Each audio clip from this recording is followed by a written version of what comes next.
What's happening, weirdos? I am thrilled to announce that this is the return of Matt Berninger, the frontman and singer and lyricist for The National, which fans of this show will know that's my favorite band in the world. And Matt is also one of my dearest friends. And I'm so glad that he's back, and we chat, and we get into a lot of very interesting things, one of which is his new solo record, Get Sunk, which comes out this Friday on May 30th. So if you're hearing this anytime after May 30th, after this pod, during this pod, instead of this pod, listen to Get Sunk on whomever you get your music. It's so good. It's such a great record. Everything Matt does is great. Elvi, Serpentine Prison, obviously The National, and now Get Sunk. So check that out. It is my current music obsession. It is a masterpiece. I love it so much. And we're so glad that you're here. Let's get to this chat as quickly as possible. Only going to plug... Nashville, I think, is mostly sold out. And thank you to all of my Tennessee weirdos for coming out to Nashville this weekend. Irvine, California is next, followed by San Jose, California. Los Angeles, we have our Largo once a month. Houston, Royal Oak, Michigan. DC, Boston. Portsmouth, New Hampshire. Spokane, Washington. St. Louis, Missouri. Cleveland, Homestead, and Atlantic City. New York will be announced very soon around that date as well. And we're so glad you're here. Get into it. I already said get into it. Matt Berninger, Get Sunk. This episode. Get into it. Did I say all those tickets were available at PeteHolmes.com? This intro is all over the place. Get into it. We don't normally say this, but I am sitting here with Matt Berninger. And I am, we're dear friends. But there's another side of it. I got a little coconut water on my... You may. Our sponsors at VITA COCO will be thrilled. VITA COCO. They'll clip it. They'll clip Rockstar spills our delicious beverage. Into beard. Into beard. Remarks, my beard has never tasted so sweet.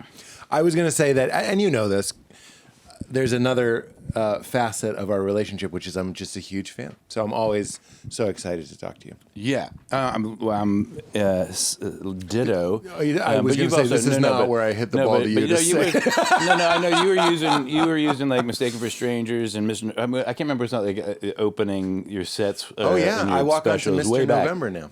Now that is Mr. November, yeah. The new special, the new tour. Every tour, there's kind of like a new national song that I walk out to. No, it's cool. And we did Mr. November. Yeah, of course. And you guys are always so wonderful. But I love it. I really love it. And you haven't. Let's get it out right at the top for the people who just dip into this podcast and then realize they don't like my grating personality. So we'll get it out right up top. There's a new solo record. There's a new solo album, Matt Berninger's solo album. And what's it called? Get Sunk. I think I knew that. I just wasn't positive. Because I'm listening to it on the preview, and it just says... Well, Meg Duffy, they're on the record, and they were talking about it, and they were calling the record Bonnet of Pins because that's a single. And a lot of people think that Bonnet of Pins. The record is called Get Sunk. So you and Meg are both wrong. Yeah. But Get Sunk is the name. Well, we were saying you have another solo record. I'm a Matt Berninger completionist. I love Elvi. I think Elvi is fantastic. Of course, every national record. And I love Serpentine Prison. I listened to, that was like my pandemic record. That was like, Leela was like one. Mine too, yeah. I could put it on Serpentine Prison just on a loop and kind of drive her around and like chill. you know? So I have honestly, real memories with that album. That record for me was making it was the intention for Serpentine Prison was to make a soothing record because it was it is and we're kind of getting into the difference with Get Sunk. Sorry to jump in, but Get Sunk rocks. It like rocks. Yeah, this is more of I would say like this is more of like a me being me. Yeah. A me being me. Although Serpentine Prison absolutely was too. And I think, I really, the reason I even made that record and started even writing songs was because I wanted to make a record like Willie Nelson's Stardust, which was the record in my childhood, and still when I put it on, I'm just comforted by it. Because my mom and my dad I could hear my dad singing along, or my mom singing along that record when I hear that. And it's just, and I had a really happy, lovely, wonderful childhood and that record. So and I have a daughter now. She's 16 now, but when I made Serpentine Prison, she was 10 or when I started writing, or even maybe 9 when I started working on that stuff. And I really wanted to make a record like that for her, kind of in a way, and for myself. That's so cool. Because the National has gone in lots of different branches of musical compass, turning this way or that way, but this one for Serpentine Prison, I definitely was dialed it a very specific way, even to the point where I got Booker T. Jones, who produced Stardust, to produce it. Yeah. And isn't it funny? I drove around my daughter listening to it to relax, like to chill, not to just zone out, but to like feel nice. Yeah. Like I drove her all around these neighborhoods, just that album on repeat. There's a lot. I mean, there's a lot of darkness in that album, but I think kids really do respond to dark themes the same way. I completely agree. Like, we watched Princess Bride yesterday, and I was trying to get her to watch it because I love it. Yeah, and she was like, the one with the eels. And I was like, funny. Yeah. Oh yeah. And then she goes, and the guy on fire. So Andre the Giant being lit on fire, and the eels is the reason why she wanted to watch it. Yeah. She's the coolest. Yeah. But keep going. So there's dark stuff and revenge kids killings and everything. Yeah, sure. And poisoning. Yeah. No, but there's a lot. But even like, well, the song Serpentine Prison itself, it's such a dark 2 words together, right? Mm-hmm. And I think I just wrote that down because down in Venice where I live, there's like a wall that goes out in the ocean. And it's got a cage on the end of it so that people can't go climbing out on it, and it looks like a little jail on a curved like cement platform. It's just down by near Manhattan Beach, but and I saw it one day and I just wrote down Serpentine Prison, but that song turned into very much it's a song about the traps we get into, whether our own traps or whatever, but I really was writing that and thinking of it like a playful children's song. There's so many rhymes in that, and my daughter was really obsessed with that one particularly, and just because all the rhymes, and it was very like there's a Dr. Seuss thing about that song particularly, and kind of a play to it as well. It's not taking itself too seriously. That makes it sound like a silly song. It's not a silly song, but it is having fun with. I would say Serpentine Prison has some silliness, has some silliness and some. Yeah, I was definitely trying to write a record that would both soothe me and my daughter at the same time. Yeah. I mean, because we were spending all of our time driving around in school. That's what we were doing. I was with my daughter more than anybody, during. I guess that's still the case, but especially in that time. So that's what Serpentine Prison kind of was, but yeah, this new one is, and the truth is, I kind of started writing some of this new stuff right after finishing Serpentine Prison because I couldn't tour Serpentine Prison. No one could tour at all. It was right in the lockdown, and it came out just like weeks before the lockdown or something. So so I started. There was nothing else to do. Nobody could do anything, but. I was able to go to just 10 minutes from here to Silver Lake to Knob World Studio, and with Sean O'Brien, who I made Serpentine Prison with, along with Booker T. He co-produced that, and we just started cooking new things. And all of Serpentine Prison, I also wrote with like 8 different friends, guys from the Walkman, guys from Scott from the National, Mike Brewer, a bunch of people. A lot of those people are back on a few songs on Serpentine Prison, like Mike Brewer and Walter Martin from Walkman, and Sean O'Brien, but Sean O'Brien wrote like 6 of these with me. I'm telling you the whole story. Yeah, it's great. You mean musically or lyrically or both? Just music. Yeah. I write all the lyrics and melodies and all that stuff of everything I do, but except for when I'm on someone else's record on their song. Except for Trouble Will Find Me. No. Right? Well. Oh no, sleep no. Well, I'm Easy to Find. Corinne wrote a lot. Yeah. And then there's some things that Mike Mills wrote the lyrics for, and I Am Easy to Find. That's the one. Okay. Where, but I don't even know if I sing those. But anyway, Serpentine Prison was this really collaborative thing with all these different writers. But Get Sunk, I started mostly just with Sean, and so 6 of the 10 I wrote with him, and then Paul Maroon from Walkman I wrote one with. I'm forgetting somebody. That's okay. But so we'll mostly we'll splice it in. You'll be in a different outfit, and you'll go like Todd Martin. We'll do this whole section, and I'll remember the 4th person. No, it's fine. But yeah. So Get Sunk. But we were saying started back 5 years ago, Yeah. and then I stopped. I just stopped everything. I stopped writing everything for a while. And was that the kind of crash? Yeah, that was the crash. Yeah, I was wondering if we were that. going to talk, because we've never talked about it on. Is it something you talk about publicly? I've talked about a lot publicly. And I have no problem talking about it. That's very interesting. I mean, the truth is, I enjoy talking about it because I learned a lot about that, and I've had some of the best. Like I had a long conversation with David Letterman about it all, and he's gone through really similar things. Yeah, like really. What would you call it? It's depression. A depressive episode. Sure. Depression. But it was, it was triggered by all these real things, and then I think with me that whole, not being able to get out there, not being able to tour Serpentine Prison, not really being able to do anything, for a while was nice. Like home alone with family and so much time with my daughter. But you had just started building that house. Yeah, we had been built well.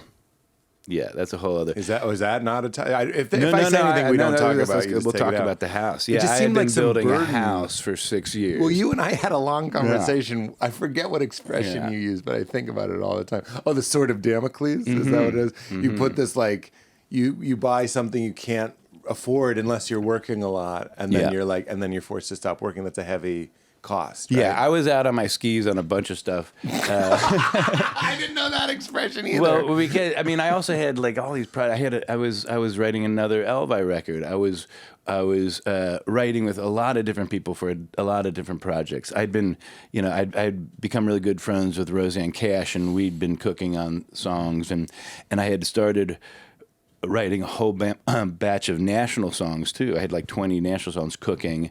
Then there was Serpentine Prison. I made Serpentine Prison. We'd also been chasing a TV show, and doing a lot of putting a lot of energy and time and stuff into trying to get a TV show. Like a Tom show. Yeah, like the Tom. Taken from the Mistaken for Strangers. Yeah, I watched the proof of concept thing. Yeah, the proof of concept. Very interesting. And I listened to those national sketches. Yeah. They were rough. Yeah. But I remember this time. No. I'm just letting you know that you're not gaslighting yourself. I mean, like what you're saying is true. But I remember this time. It was like even as you're saying it, I'm like, Jesus Christ, that's maybe too much. I had way too much going on. That's maybe too much. Yeah, and so what happened? When the lockdown happened and everything stopped, there was actually a huge moment of relief where I was like, I can actually take a break. I don't have to like. Yes. I don't want to take a break. I want everyone to take a break. I think a lot of people. There was a phase of that where I knew that I needed. I was going to burn out one way or another. Pretty soon. Yeah. So there was a relief when nothing could happen and nothing could really make any forward progress. We couldn't go into the studio to do hardly anything, or I couldn't pursue all these projects. We just and this big one was this house I had been building, from scratch, and we had bought a house a long time ago and lived in it, and it was and we thought about trying to save it, but it was one of these houses that it was like a little beach bungalow, but impossible to save, and termites and stuff. So we tore it down and started building from scratch, and I was designing that house with the architect Kathy Johnson, who's a dear friend, and so that was a 6 year from just drawings to finishing the house. Yeah. We were in it once. Val and I went, and it was very new. All I remember is the staircase. There was a big staircase. Yeah, it was probably still under construction. Yeah, no, it was a construction site for sure. Yeah, I mean, it was a really tiny house, but it was this beautiful little modernist house, and since won all these awards and all this stuff. Yeah. No, yeah. It's a beautiful house. Well, we need to stay linear because no, you can look it up. You can look it up. You don't end up in this house. What's interesting. No, I had to sell it. Tom spent a few nights in it, just to sort of because, yeah. So we without being able to tour and everything, my wife and I decided is like, we just have to get rid of that house, and sell it. Did that feel, sorry to project, was that challenging to your identity? Yeah. Because you and I are similar. Yeah. But it was just a house, right? And like, so for sure. There were both things. It was just a house, but it was like, for me, it had been a 6-year art project. I mean, the truth is I'd put more, I'd almost put as much passion into the building of this, designing and building of this little tiny house, and it had more yard than it had house. So I like a big yard. So, but it was beautiful and it was so cool, and it was just perfect for like a little small 3-person family, which is what we were. And I was building it because I wanted to leave something beautiful, something tangible, something literally concrete, Yeah. And even though that's, none of that'll last either, but so having to sell it was both the wise thing, but crushing. That I never got to spend a night in my greatest art project. Yeah. It's almost like making a record and never being able to listen to it yourself. And how hard was it to bounce back from that? Again, I'm like, I think it would be very tempting to sort of wallow in that. Well, I mean, I Not did. that that's what depression is. I'm just saying, like, I is a circumstantial thing. I didn't bounce back, but I didn't bounce back. Yeah. But that wasn't the only thing. There were just so many. There were just so many projects I was so excited about that I was, and so had to just like say goodbye to all of them for a while. Yeah. This is a very me thing, but I think we've talked before a lot about this shared temperament. I wonder if you can relate to this. Sometimes I feel like I take everything on myself. That's how I want it. I want to be like the commander of my captain of the family, of the ship. And then if things start getting tight, I start resenting that everything is going through me. 100%. Even though, and Val will gently remind me of this, that's my design. Right.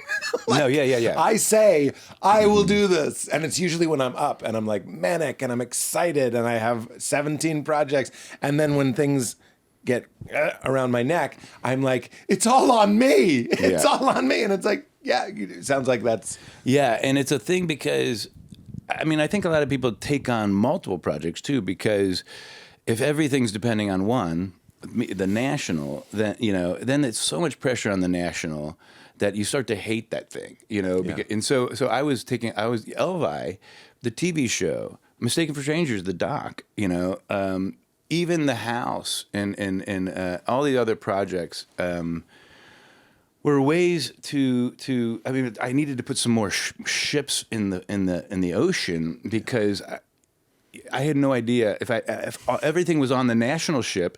It's a great anything metaphor. could happen with a band, and it's hard. It's hard for a band to stay together, and I can't believe we've stayed together this long. And I'm so grateful and so thankful, and I love those guys. Yeah. And we've all gone through shit, and we're still together. And then after all that, so, but knowing that that's still, that could just go away. I had been building all these other ships and putting all these other ships into the sea, and just trying to diversify my mind and my artistic, impulses and ambitions. And so it wasn't always on the national, because if you put all your ambitions on one thing, then you just get crazy, And I think we all had been kind of getting crazy, and so that's why everybody sort of just. There was a moment where everybody just boom and went away and did other things and became very successful. With those things, but so the pandemic hit, and I had all these ships in the water, including this house that, it was one of these things that we just have to finish it in time so we can get in and stop paying the rent of the places that we were, while we were building, we had to rent, so we were paying double, mortgage, 8+ rents, so we were way out, and you're waiting for these ships to come back like a king. I'm not saying exactly. It's a king's, but you feel. I relate. Yeah, I'm like. I write on a whiteboard in my office just the things that are going on. Yeah. And tell me how you feel about this. You check your email, and you're like, it's a wonder we're not on our phones more because, you never know. One of the ships could email back and be like, hey, they're moving forward with that thing, or you got the green light on this. Right. Those are, like, the more things change, we're still just kind of small village people waiting for ships to come back with spices. And especially, honestly, this is not, I'm grateful for how successful we've been and thankful, and I know how rare it is, but it's like, it's still a hustle. Yeah. It's still a hustle to stay on top of, and I don't live a lavish lifestyle and everything. So anyway, but so yeah, so that the depression was definitely linked to like seeing all those ships just suddenly, I'm glad I wasn't having to manage them and lockdown happened, but they all just like sunk, Yes. They all those projects and all those ideas, just sunk. And I couldn't even go back to them.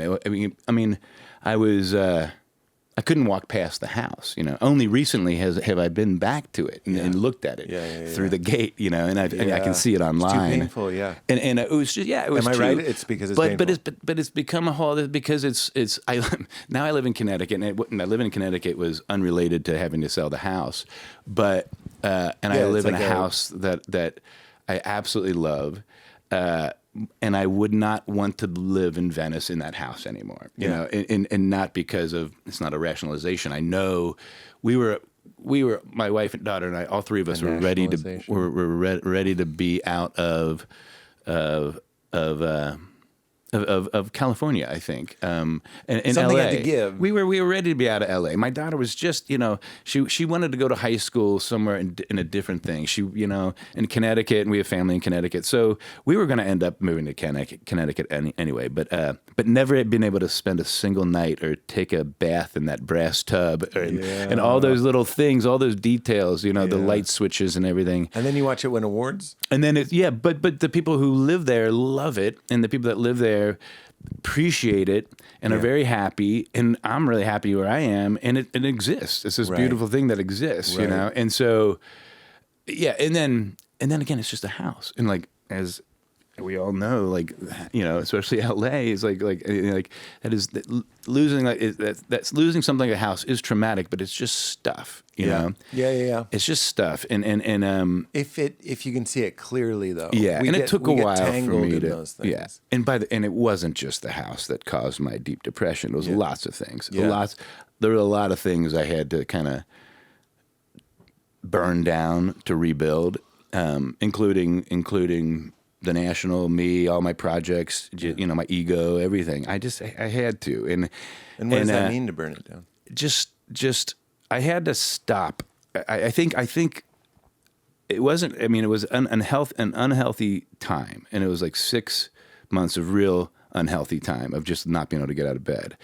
But part of it was, I think I had to just unplug everything and let it all just let the refrigerator like thaw out and leak all over, and just nothing, and make it just a nothing mess, and just to see what happens when I do nothing. The courage of I don't want to say failure, the courage of surrender.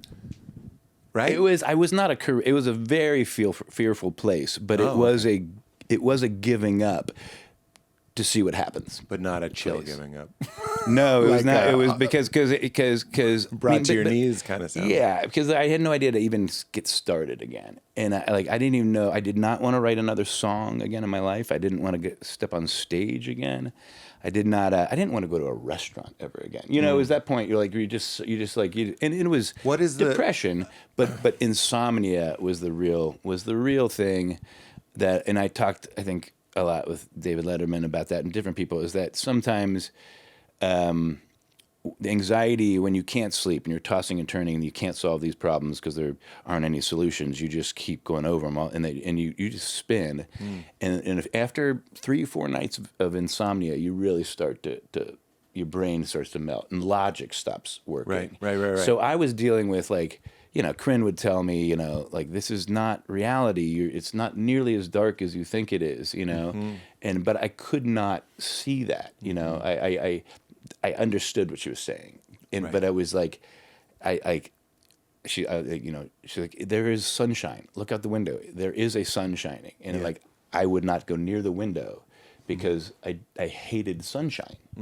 Does that, so like, and I know it made no sense, but me hating no sunshine made no sense to her. And that's where the sickness gets in there. And that's the depression. But I think that was, insomnia was really the thing, because I tried a lot. I did try a lot of antidepressants, and I quit drinking, quit smoking weed for like a whole year. None of that really helped. I mean, I do think some of them kind of raised the floor, but it was once I was able to get some sleep. So back then, how did you do that? Xanax and trazodone, and it was like some sleep aids, things like that, which are sort of antidepressants too. And after a month, after like a few weeks of getting sleep, I was starting to feel better, and then getting back in the studio with the guys, and then I was just sleeping. And so for me, if I don't get enough sleep and anxiety, then I can see when it's coming, and I know, now I know how to just like, all right, just turn all the ships off and let them idle for a minute and get some sleep, and then come back to it. Can you talk, just because I know other people who can't sleep and they tell me this, how annoying it is when you can't sleep, how everybody has like sleep tips? Right. No, because everybody sleeps. Most people sleep every night. So they want to tell you, here's what you need: a cold room, Matt. No, and you're you don't understand what we're talking about.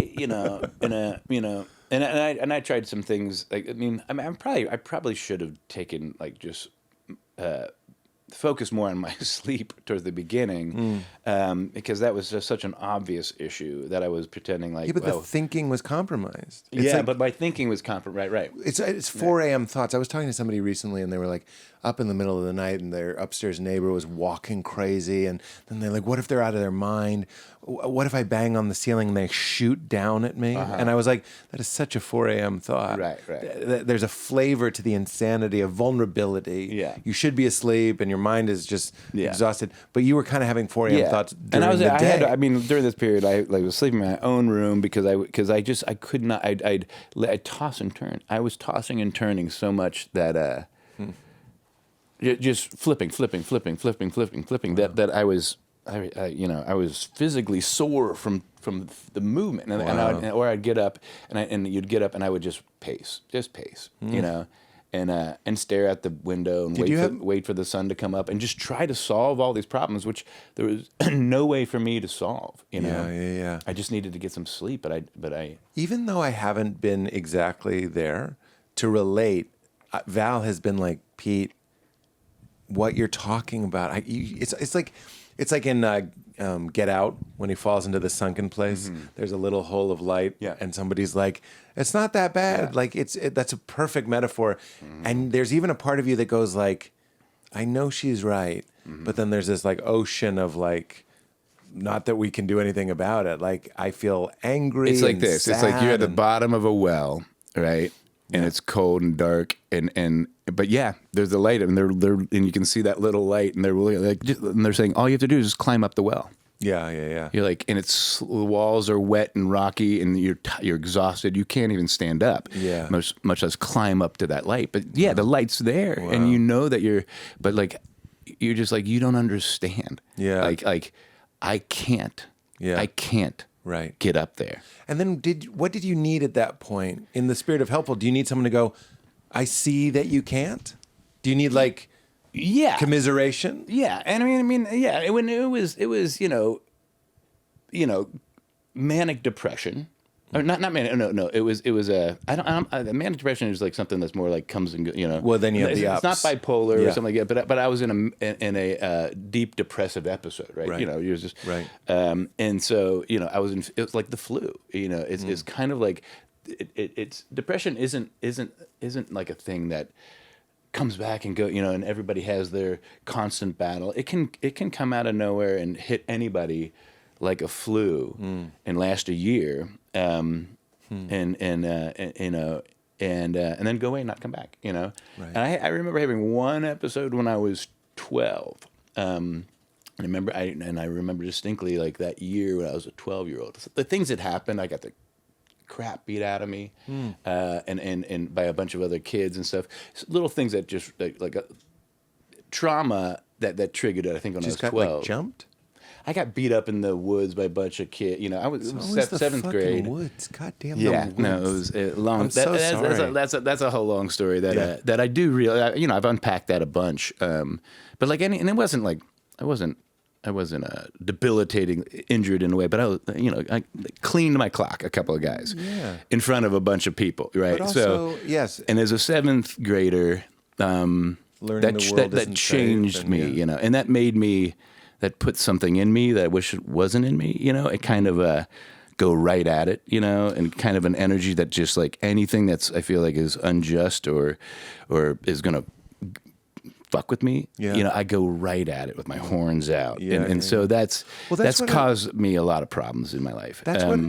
Like, look, I'm not trying to. Because I'll never get beat up again. That kind of thing. I'm with never you. Gonna let that I'm happen with you. again. I'm very much the same way, and I'm not trying to just provoke you. I'm saying like the house is kind of like getting jumped, or like your ship's all sinking. Is like what's Suddenly happening? you weren't in control. Suddenly you're not in control, and even the people watching, not to turn your trauma into a metaphor, but like, and then people see that I have been humiliated, and that's why I think you and I. Yeah, I had no power. It was the first time like all my autonomy and power had been taken away in my whole life, you know.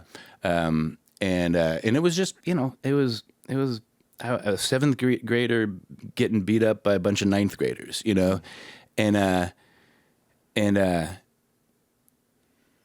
it made me think about every woman that's their ass has been grabbed at a party. It made me think of all that stuff. So that kind of any kind of humanizing assault, any kind of assault like that, you know, is it takes your power away. Like what they're doing is they're taking all your power away. Right. And you know, because they, you know, and it's and all that's. Well, whatever. That's what. I just so like all of that is their fear. You know, any aggressor, any it's like people, you know, are hurt each other because they're afraid. You know? Of course. It's like I think the world is just infected with fear right now, and there's very little bravery and scapegoating. I'm not saying we can know why these kids do it, but they feel small and whatever, weak, stupid. So I'll beat somebody up and I'll feel like I'm not. I did that. I mean, it's like why we have our government. It's just like people like they just try to make everybody afraid of everybody else, and then they look at us beat them up, and you know, it's gross and primal. Right? It is gross and primal, yeah.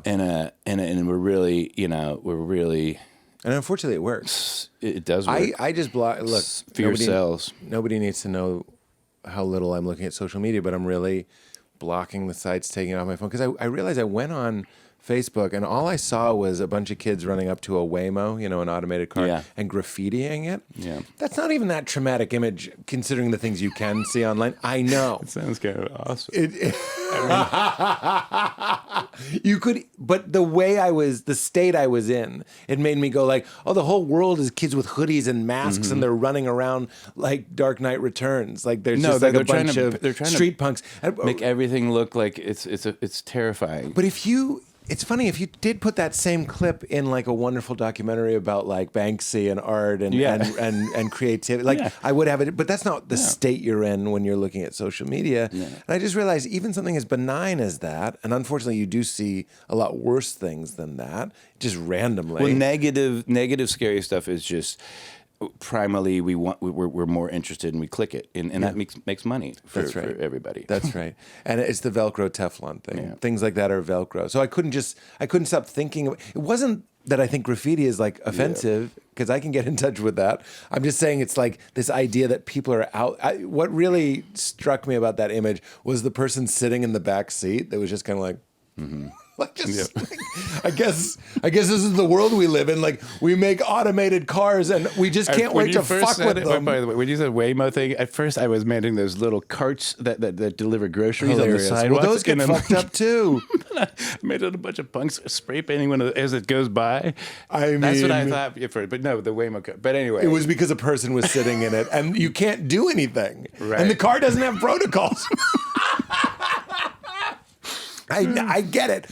The point is, when you're in a fear state, like the smallest little thing like that can scare you. And I was like, I'm done peering into the black mirror. Yeah. You know? Yeah, I mean it's these people's fault, and they're coming for you, and they're gonna, and I'm the only person who can protect you from that stuff. Yeah. Every it's like it's the whole political game, and all of it's capitalism. It's all of it's capitalism. Right. The Catholic Church has become mostly, it's like you turn something into a money making venture.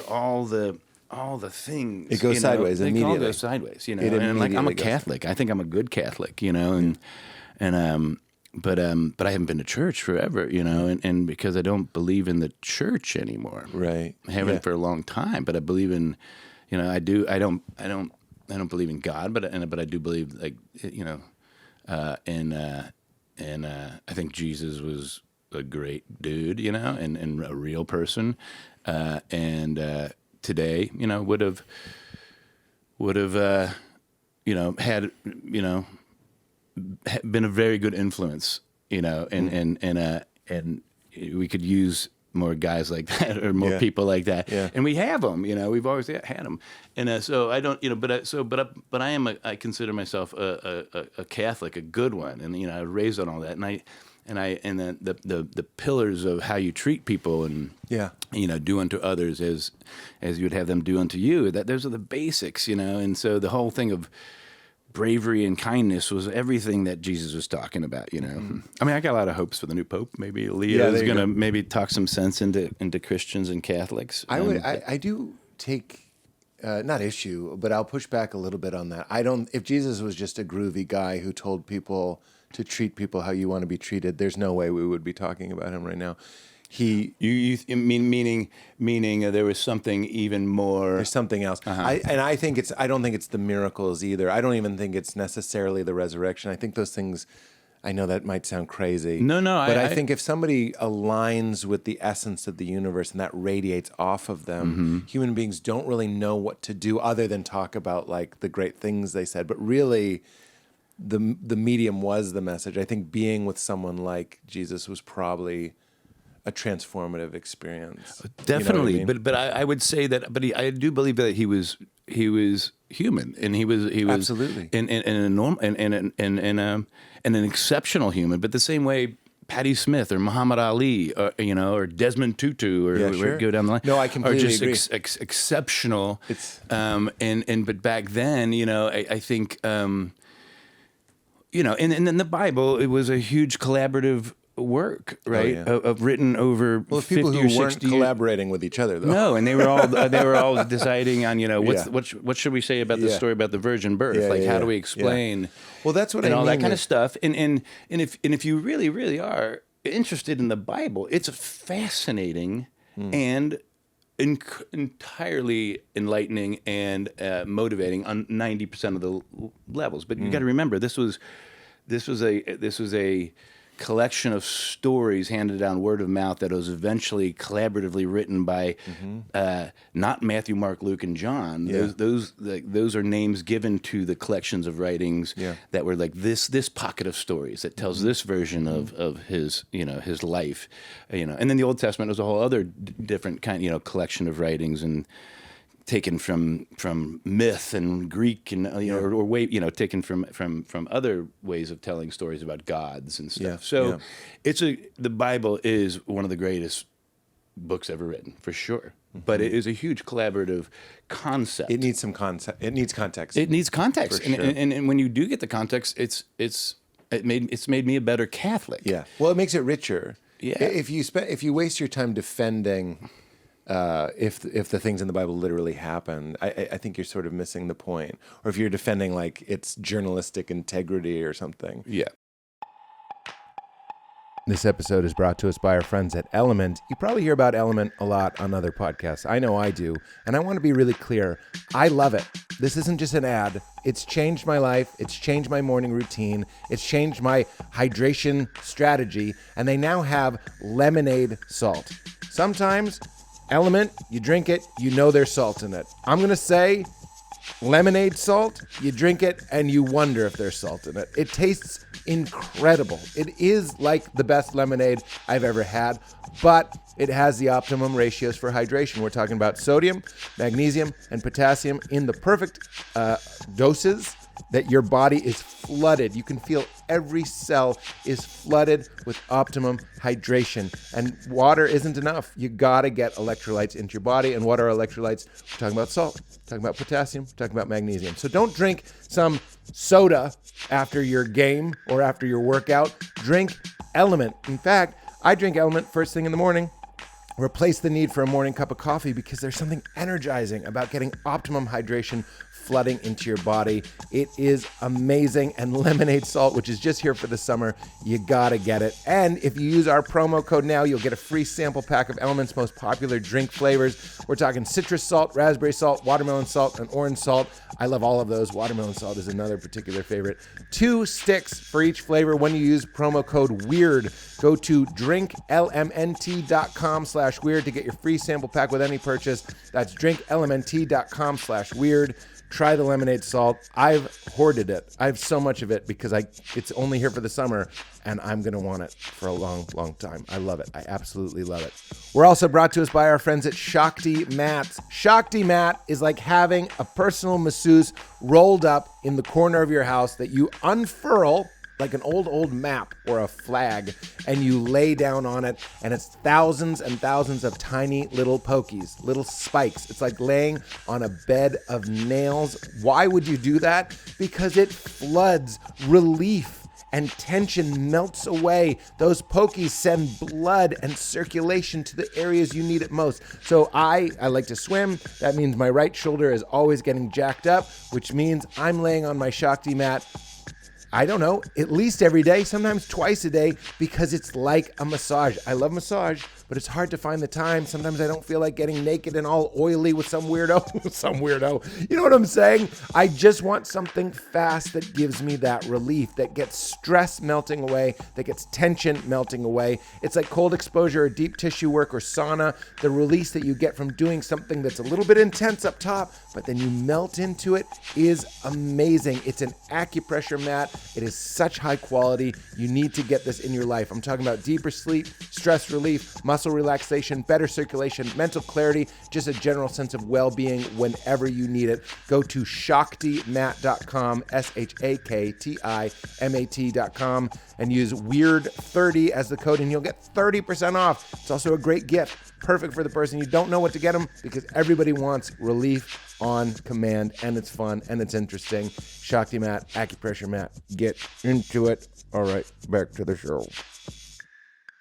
I wrote this down, and I was like, God damn it, I'm starting to sound like a pastor. I was like, it's not if it happened, is it happening? It's talking about a process that you're supposed to undergo, right, which is actually similar to yours.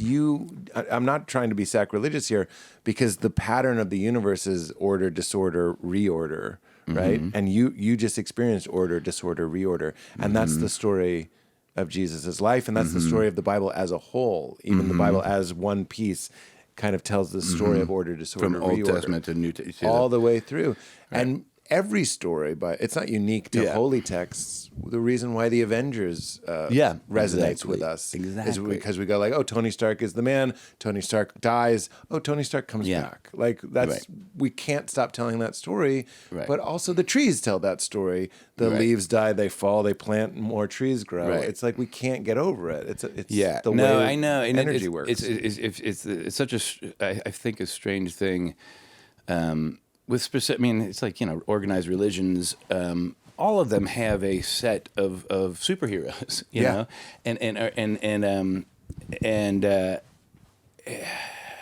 how we don't understand that all these stories, Star Wars, they are all stories based on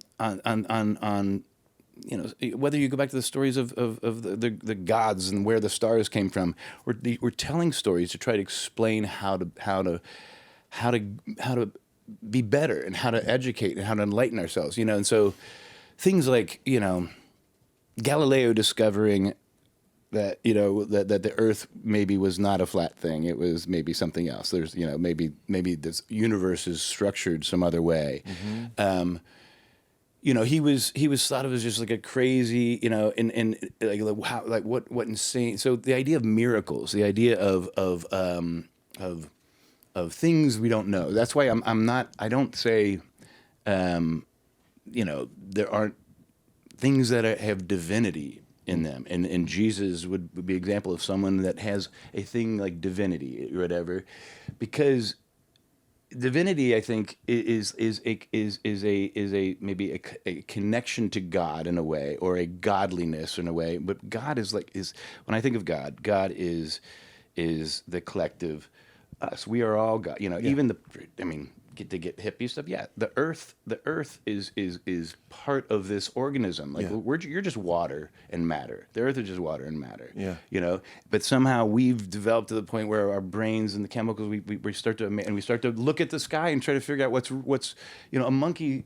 Monkeys didn't figure out that we're on a sphere, not on a plane. They don't. They still don't know. Even though we tell them. I keep telling them. I signed it to Coco.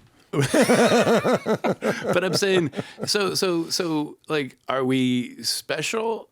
Well, we're unique that we were, from it seems to be like we're the first creatures on this that has been able to imagine. We did go to the moon, Yeah. Like I met him, like Neil Armstrong. I met the guy. You met Neil Armstrong? Yeah. When I was like 7 years old. Oh my God. Yeah, at my uncle. He was my doctor, or my uncle's. He lived in Lebanon, Ohio. My great uncle Howard was a doctor in Korea. Was in the MASH unit and stuff. Oh, wow. And he lived about 45 minutes away. And so instead of going to the hospital whenever Neil Armstrong had any kind of issues, even the Army hospital, because there'd be press about it, he would just go to my uncle's house. No so way. He was his personal physician. So Whoa. We would go over there, and there was really only he would be there a couple times, but there was only one time I remember. It was like around Christmas, and we were there, and he came over to get something looked at, and it was all snowy out, and he was I was playing pool with him for a little while. With Neil Armstrong? Yeah. And oh my he God. kind of showed me how to line up shots and stuff. Yeah. So wow. I tell everybody that Neil Armstrong. Did he hit the ball and it goes and around the 8 ball? And we'll use the orbit. It's like, watch this. It's like it never leaves you.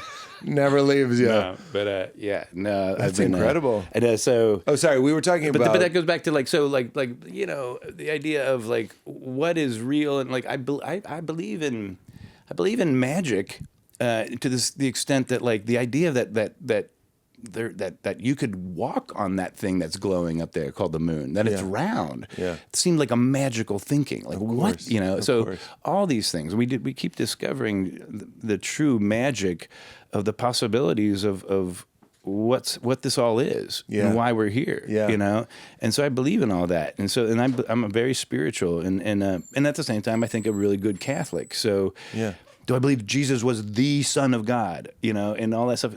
Of course not. I think everybody is. We are all. Well, you could borrow this line. God is everything. I believe Jesus Christ is the one and only Son of God, and so am I, and so are you. I forget who said that, but right, yeah, I mean, it was a favorites. metaphor. It's like, how can people not understand that if he did say those words, which like nobody knows exactly what words he said. Yeah. These are all hearsay telephone that was over the years following his death that they started to tell the stories of exactly what he'd said and to who and where and when and the miracles and all these things and all the Gospels and the Gospels are great. I love that stuff, but but I did. I mean, the fact that we still don't kind of understand that all that beautiful ideas, all that philosophy that's in the Bible, that we can't separate that from these literal, like these are metaphors where that we're talking about trying to explain explain ourselves to each other, just like they explained the stars by saying this was, these gods and created it for these reasons. Turtles all the way down. And every culture has it. Native Americans, every culture always had a mythical, magical explanation to try to help understand how to survive, how to live and how to maybe, and it was a search for truth and enlightenment and it led us to landing on the moon. Yeah, and now the internet, and now right. all this stuff we have. So when you say, it's funny, I'm working on a joke. I can't make it funny though. As I go, I believe in God, and I go, don't get me wrong, I don't think God exists, and that's just what I have written down. That's my serpentine prison. I have that written down because I think it's very funny that like when people say I believe in God, they think that I think you could go somewhere and see something. Like we could go somewhere. Yeah, there's even if an it's entity. It's something. Yeah, it's a light bulb with octopus an arms. Interventionist entity. It's Oz. Right. It's Oz behind the curtain. I don't think you can go somewhere and see something. I think that with which you see everything is what we call God. It's the knowing. Yeah. Right. I think it kind of comes down. I think it comes down to a binary thing. Like a lot of, not binary. I mean, everything is such. But like, when you have a choice. If somebody cuts you off or beeps at you, you could give them the finger, or you could just go, all right, that guy's having a bad day, just let him go. Have the, every little thing, big decisions, little things, and like sometimes you don't know what to do, and that's where it takes bravery, and I think God is bravery, but God is your make the brave choice, and that's God talking, right? And I do think we have a center that when you get down to a choice, if you really thought about it, that's God talking. I think everybody, everybody has a moral compass that wants to do the brave, kind thing. It arcs towards love. It wants to. It wants to. But there's so many pressures, like everything. Making money, like, and you'll compromise your compass because the whole world seems to have compromised its compass. And we see by examples, if you compromise your compass, you'll get rich and you'll have. Or whatever, all these things, powerful, all these things. But like, what is that? You're wealthy with what? Numbers, where does any of that go? Your stuff, your bank account, your conquests or your power. All that's left is ideas. And all that's left is moments where you may have made someone's life a tiny bit better or a tiny bit worse. Like if I'd given the finger to the guy who was honking at me or, would I have felt better? Would he have felt better? Would I? But by not giving the finger, and I'm not saying I give the finger to people all the time, and they deserve it. But I'm just saying, I don't believe in the turn the other cheek necessarily every time. Speaking of Jesus, it's like I think you have to defend yourself, and you have to defend justice, and you have to defend these things. But I think we're all like are clouded by what is acceptable and what is the brave right choice on all these little things, And so, I am a socialist. I believe in those basic things, but every one of those labels that you give a cause gets corrupted, So I don't like to put anything on myself, but because it just everything gets corrupted. But I do think it's just there is a global mental illness, and it's created by fear, and it's being fed to us, like streamlined fears being fed to us just in ways that we're not even absorbing. Every billboard, every ping on your phone, every time you turn on the news. Well, it's putting so it out scary. there. Even someone you give the finger to, all of those things that you just mentioned is just reinforcing the idea of separation. So if you give the finger to somebody, you're not recognizing that we're all, you could say this non-spiritually, we're all here together, we're all alive at the same time, this is amazing. You're going like, it's me versus you. Yeah. And your phone goes, you could get more points or lose points. Right. You could lose your house, get your house, right. Have a hit single or not have a hit single. And that just makes more fear and keeps you on the treadmill. Right. And money. Right. And so going back to that sunken place, it was fear. I was afraid of never being able to, protect my family again. Keep my family from, like I was not going to be able to. I was running this as captain. I had run us into an iceberg. Aground. we've run aground. It was iceberg, It was like, worse. And I was like, and I'm standing there, and I drove us right into the thing, But then again, then I was also mad at everybody for like, why is everyone depending on me to pilot all this whole fleet of fucking ships? Yeah. I mean, My voice in that situation is, why is this all on me? And people will say, because you took it all. Yeah. And then I'll go, you shouldn't have let me. Exactly. And then everybody's like, yeah, but we've but obviously it's like I've never done anything alone. I've depended on all these people. Well, this is I the can't play the key, guitar, right? and I'm a rock star. So you got to write down the people that are helping you. Like one of the things, this is not advice to you. I'm saying to me, I have to, the way my brain can be, and I think you can get very focused on just what's in front of you. I need to go like, holy shit, list the people who want good for you, even if they're not actively helping you, but like I want good for you. Like I'm on your list. You're on my list. Right. Like Tom, Corinne, all these, the band. But then even your manager, I'm sure, wants good for you. Like there are people on your friends, obviously, I will say your this. family. When I just shut down and I wasn't doing anything, there were a lot of people that I had promised a lot of things to, and they were excited about those things, but to a person, every single person that I had to make a terrible, uncomfortable, embarrassing call to say, like, I just can't do it at all anymore. Yeah. Every single one was like, don't worry about it. Don't even not, and so that was when I just realized that nobody was. The fantasy being everybody like, was going to be okay. How dare you? When I realized that everybody was, no one was going to hate me and everything, and I could lose all this stuff, and I was still going to be fine. Well, this is order, disorder. You were in disorder. Yeah. Have you seen the movie Up? Did I watch that with you? Remember? Yeah. There's the part where he's got his house tethered to him, and it's low to the ground because the balloons. Yeah. So it's like middle age. Oh yeah. And the house is on fire. Spoiler, Up spoiler. 20 years late. But I think about him. They all die. The magical bird dies. The little boy dies. But when I think of him with that low house and it's on fire all the time, I think they did something like the mythic imagination is we're all dragging around this like house that we think we need. Yeah. And the balloons are losing their air and it's literally dragging, and then now it's on fire. Yeah. The bad guys lit it on fire. It's the house that you and your wife lived in. Yeah, that you built together, that your whole life was the house. It wasn't the house. And it wasn't the house. You've said it. Yeah. It's the movie Up. Yeah. You're the movie Up. Yeah. Even though like I put a lot on the house, that house was really only, a one slice of the pizza that killed me, Tell me though, what did you? Sorry, I mean that just put me down. No, I understand. Having to sell the house was only one part of it. Nobody thinks it was the house. That was just because of the movie Up.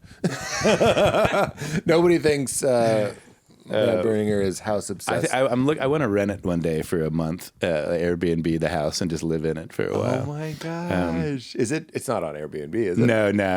It's very such a shame. They're just turning it and burning it. They want everybody. I can reach out though. I'm not ready yet. Though. I understand. But go ahead. I completely get it.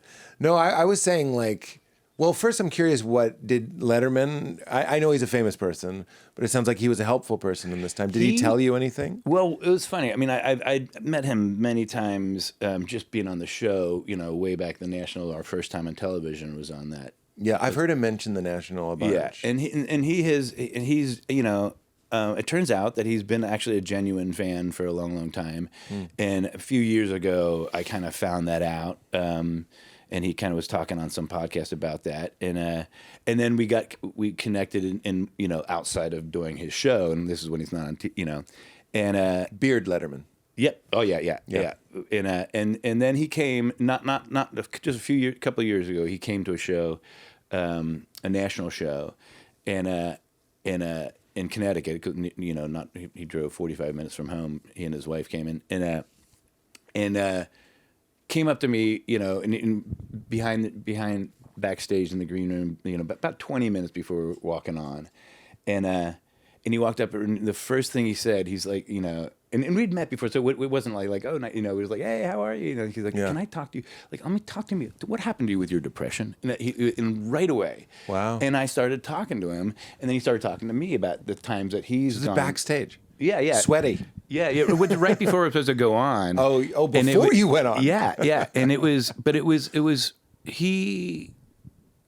I think he'd been reading interviews, and I've always been pretty like an open book about everything, and I think he liked that, and he read some recent interviews where I talked about all this stuff. These last two records, and he just right away wanted to talk about that, and then later he came over, a month or two later, he just came over and we kind of hung out and we talked, and I asked him to come over just to talk about whatever he wanted to talk about, but depression. So we talked about depression for about 2 hours. Wow. And we boiled it down to about 27 minutes and I filmed it because I was like, and it was in my little cottage behind my house and stuff. And Where's the tape?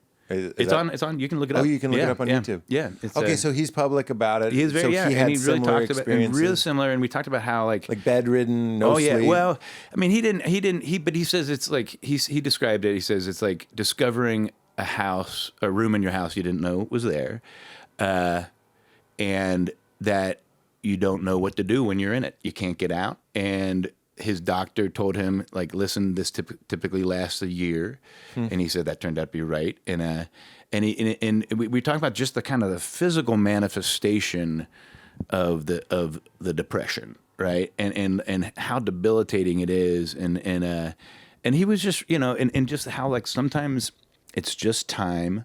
And you kind of have to just reboot, and obviously the life he's had and the pressure, and like I've always wondered, like, especially as one of these guys that do the late night shows, how do they do that every day? Like turn on, and I've met them all, and you see them like having to turn on and then turn off, and I know that messed me up with the shows, and so and you must have like when you're on tour and you have to do your show and then come down. I will say that the weirdest part.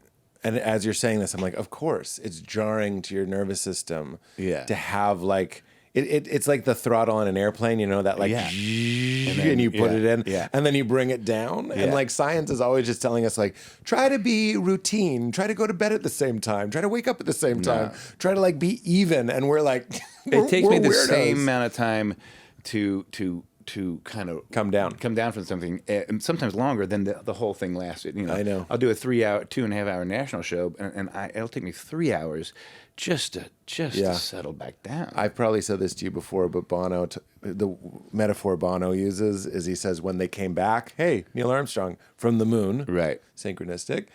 They don't just go to the grocery store. NASA buries them in the ground. Not literally, but they go in an apartment that's in the earth, underground, to reacclimate them to the earth. Yeah. And Bono's like, after I come off a world tour, I go to this, I don't know if it's an apartment in Manhattan or a cabin in the woods, but he doesn't go home right away. No, because he can't. No, because you're bouncing off the walls. He's and bouncing, it's I think, not to fluff our feathers, I don't mean it in a fluffing feathers way. There's something sort of shamanic about it. I think shamans are like exhausted, dream-catching people that are incanting things. Music is incantatory. I brought up Muhammad Ali earlier. It's like he had to do this thing where he's like fighting. I can't imagine. And he was boxing is such a such a thing, and so to get in that space, to get in, like he had to ramp himself up, and you see him, and he said he is a poet, he is a philosopher, he is.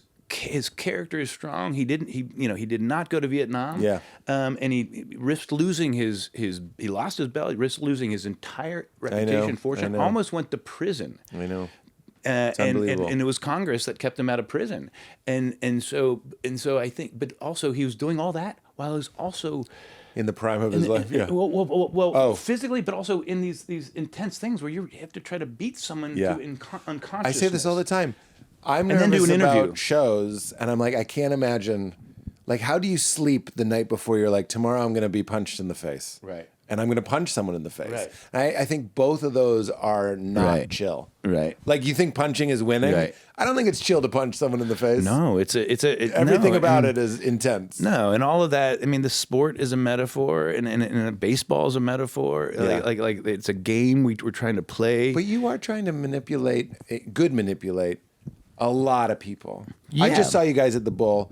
I'm watching, it's almost like if we were on psychedelics, we would see this like rainbow swirl, kind of, not to make you paranoid, but it's kind of mostly going to you. That's kind of the front man's job is to take it and to send it back and take it and send it back. And I'm like, oh, Matt's like our liver. Like we're sending all of it to our liver. And when you start coming into the audience, as you often do, that's a good nobody's metaphor. like, what's he doing? He's like, of course. Let us completely consume you. We've been teasing it. Let's end this how it was always going to go, with us swallowing you up. Right? I mean, it is what it is. It is also, I mean, like performance shows. Like I used to really, I did like church a lot, you know, until I started paying attention to, like, you know. I understand. But and so Me too. But when you're in a room with a bunch of strangers and everyone's really emotional and it's all abstract, like what do these songs mean to these, you know? But I agree. we all realize, though, no, these songs all mean something to all of us, and like that's, I mean, It's all pointed in one direction. But in the art, and I know what I'm doing because I would see Nick Cave and Tom Waits and you know, the greatest, by seeing punk shows in Cincinnati, I just realized, like, oh my God, I'm in a community of people. It's not even about that person, it's about the room.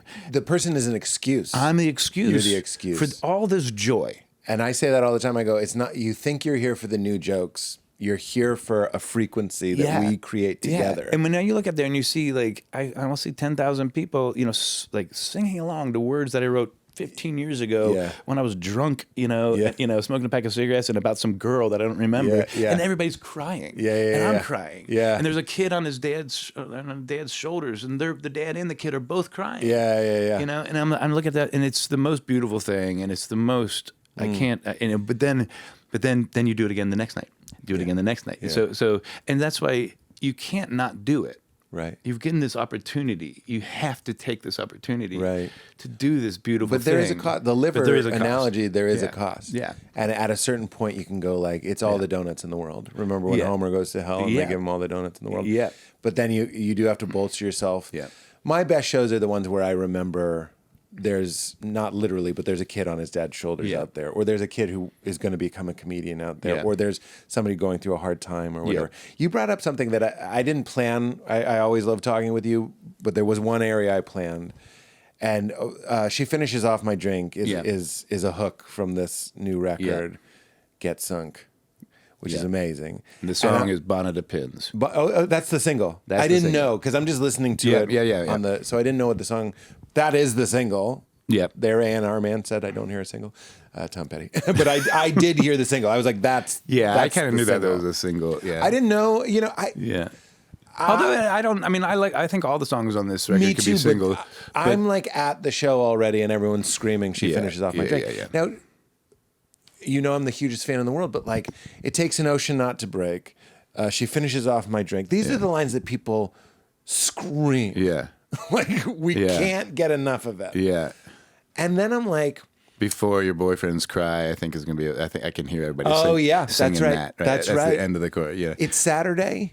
Yep. It's Saturday. I almost named the album It's Saturday because of that song. But I had the chills because it's fun to know that what resonates with you resonates with me, and there is a tonality. It was originally called Get Sunk like 4 years ago when I started and like did this whole batch.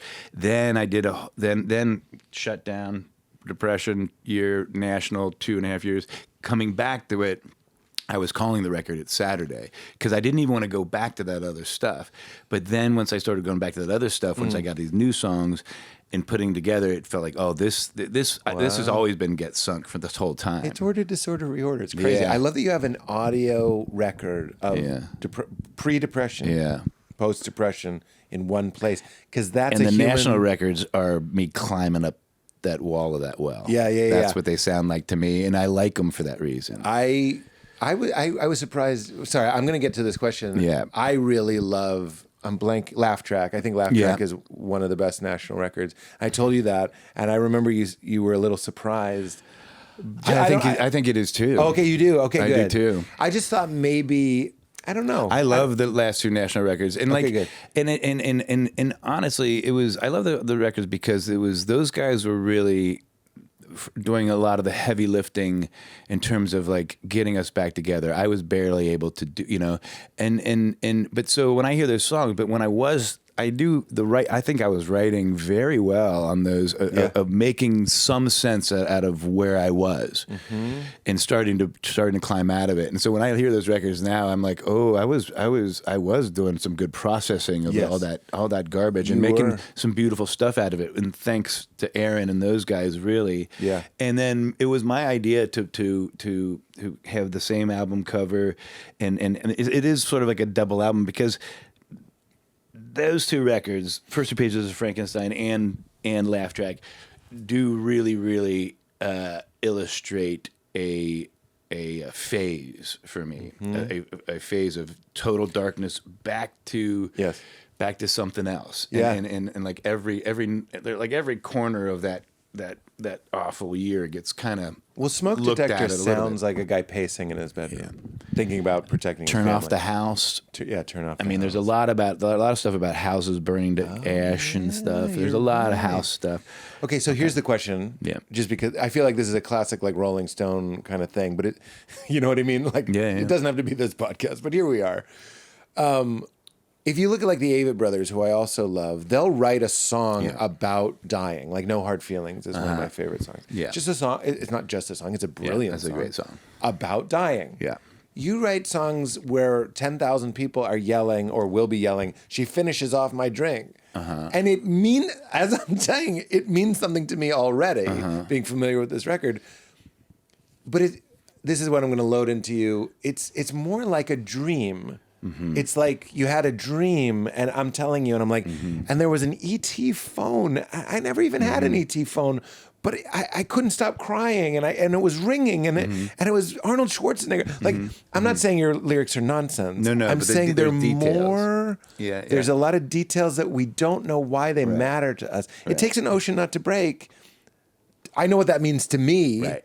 But I don't think it means the same thing to Three Guys Down or the lady next to him or whatever it may be. Well, Michael Stipe is one of my favorite lyricists. And, who? I'm just kidding. And, imagine. And although the 20-year-olds maybe don't know who any of us are. That's fine. REM. I do really love. I do feel like when the dots are not all, it's not colored in. The dots aren't connected. It really lets what's the frequency you create. There you go. Yeah. I mean, but there's a million examples. And Michael is. He knows that it's the sound and the vibe and the blurriness. He's an abstract painter of fragments of thoughts but it's the way his soul is expressing deep, complicated, messy things, and it's so clear. Yeah. What his soul is saying, even though the words don't quite, Yes. It's like a great, like Cy Twombly painting. You're just like, wow, or like any abstract. You're just like, sometimes you don't know why, but the blurriness of it is why it feels so crystal clear, because our brains are so blurry, our hearts are so blurry, our guts, our stomach, everything is such a blur. Yes, like there's not a real story. There's not whatever we think really happened or what we think we were really feeling is such a blur. So the songs, I think all my favorite songs are blurry, and so I don't try to like purposely blur them up, but when I write, I'm writing sloppily. Yeah. And then I just wait for and then I keep getting this out of it, take that out of it, put this in, move this out until it's like suddenly okay. I don't know why, but it feels like I don't need any more thoughts here. Yeah. And then other songs like Nowhere Special is like every single thought I had in real time, I just put it in there. And that one song's got more lyrics on it than the whole rest of the record combined. Right. And that was like a purposeful, like, well, let's go the other way where I just like don't even craft it at all. And it was crafted, but just like let it all go out and see what that kind of like, that was almost like a Jackson Pollock. Yeah. In terms of like, I like that new move or whatever. That's like a second half of the National Matt Berninger kind of move. Yeah, which makes I always think about the one that was written in a red Sharpie on a whiteboard in the Lincoln bedroom. See, you're not going to know. I'm going to know your lyrics better than you. Well, this was we walked in and like this was in here, and it took us a while. But was I right? Carried to a dolphin balloon. Chocolate chip carried to space on a dolphin balloon, and then there's a chocolate chip. It's from The Pool of You. Yeah. I'm Easy to Find. Yeah. So we walked past a national lyric, But before I realized it was a national lyric, I was like, a dolphin balloon sounds like a national lyric. Lose it all. Carried to space by a dolphin balloon. Yeah, It was like that was and like. isn't it? I get it. Yeah, it's kind of like is it how I lose my mind? You know, Yeah, it just floats away. Yeah. You know. Yes. And then there's okay. So what a beautiful answer. You completely. I'm not grading you. I'm just saying that was a very satisfying answer. Because to me, there are people that write more folky, kind of like, this is the story of the hurricane. There's a good one. Right. I'm telling you a story about a guy who was wrongfully accused. I try to write those too. Oh, you do? I think Serpentine Prison had a lot more songs like that, where almost like country songs, where they're so crafted. They're so the lines and the metaphors and the puns and the double entendres are just so perfectly balanced, like this chandelier of Willie Nelson is a master at that. George Jones and I love those kinds of songs. Yeah. But then I also just love the Pavement, the John Berryman, Ashbery type of poem thinking, or David Berman. Do you like Silver Jews and David Berman? I've only listened to a little. Really crafted. Just it really or Leonard Cohen. He takes years to write a song. So I do that too. But sometimes I also like to embrace just the like real blurry, and I just, by talking to so many songwriters and people over, I've just realized that you can do it so many different ways. And was there good advice you got from anybody in particular? That's putting you on the spot. We can also have the next question ready. Well, tons of things, but specifically about like lyric writing, nothing real specific. Like lyricists in song, like we don't really. I found most like my favorite songwriters do not like to talk to another songwriter. I never talk to a comedian about like specific how do you write a joke or what was your process. You just. The most we'll do is maybe you should move that part to the top. Yeah, it's almost like you don't ask magicians there. It's like or the moves. It's like, oh, you did a double lift there, and and you did a misdirect there. We don't even have names for them. Well, because I've gotten to know Patti Smith a little bit and kind of been able to talk to her just about her approach to everything, to art, and but I'm like, I'm not going to ask her about like what she was trying with songs so much because, I've listened to the songs. I know, being a songwriter, I know that she probably doesn't have a very sad an answer for me that's going to satisfy her or me. Yeah. We're both just going to feel sad at the end. A little bit. But I say that, but at the same time, I love trying to explain what I think I was trying to do with the lyric, but I don't really know most of the time. Well, I think that's really great, and let's not even think too much about it, because I think, not to flatter myself, I think a lot of times when I'm doing a joke, there's something underneath that we're actually connecting to. Yeah. It might be shame, it might be fear, it might be something peaceful, loving. I don't know. And we're talking about this, but it's happening. And the National is, or your lyrics specifically on this new record too, are like, it's everything. There's something really kind of, the word holy means whole. And there's something about like, it is, she finishes off my drink. It's not just the word hallelujah. It's like, it's in every little moment. Yeah. And like, one of my favorite songs is Nobody Else Will Be There. I think all the comedians I know love that song. Mike Birbiglia, I think that's his favorite. Is that I'll Get Funny, I'll Get Money, I'll Get Funny again? No. Oh. Nobody Else Will Be There? Yeah, I can't remember. Because No, it's okay. I'll Get Money, I'll Get Funny again is my divorce song. Oh, yeah. Because I was so unfunny for a year. Yeah. People would say, we're still waiting. But why do comedians like Nobody Else Will Be There? I think it's one of your saddest songs. It's... Hey baby. I love that song. Oh, you do know the song. Oh yeah. I thought you didn't know it. I literally was singing it to jog your memory. No. Actually, no. That's helpful, but it is helpful. But Why are we still holding our this way? I coats? know that's one of my favorite songs. But if you asked me to sing it now, I probably couldn't. But maybe there's you something could. comedians really relate to. Like, can we just leave? Goodbyes always take us half an hour. And also the image of. Why are we still standing here holding our coats? We look like children. Is a great line. Yeah. It's like a funny, but it's soaking in this like very sad sound, and I think. When I'm writing, I'm writing lots of stuff, but I mean, most of those super sad lines are just questions I do ask myself, and it makes me want to cry. And I'm like, I gotta write that down. Yeah. And like, and just weird ways that you ask yourselves really profound questions in sneaky small ways. Yeah. Feels like, I mean, you know, the Freudian slips are real in your own mind. So you're constantly. I'm writing lines that I realize are Freudian slips that I'll discover at what they mean later. You can't trust yourself to do it. You have to let.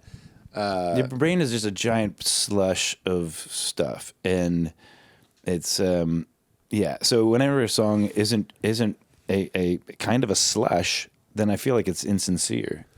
I completely agree. Can I tell you something I thought on mushrooms once that I feel like is so up your alley, so up the Nationals alley specifically? Is I was laying there, Val was there, and I was like, "Am I cold?" And I went, "I'm always the last to know."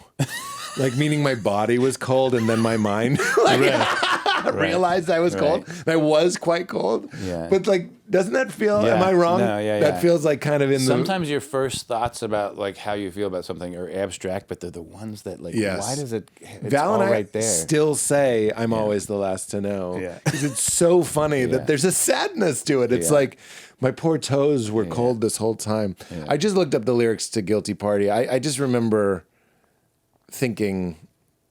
We're not going to read them though. I'm not going to embarrass you. I love that one too. I think it's perfect. Yeah, I think that's one that I remember like really trying to get it just right. Yeah, you know, it's really, really special.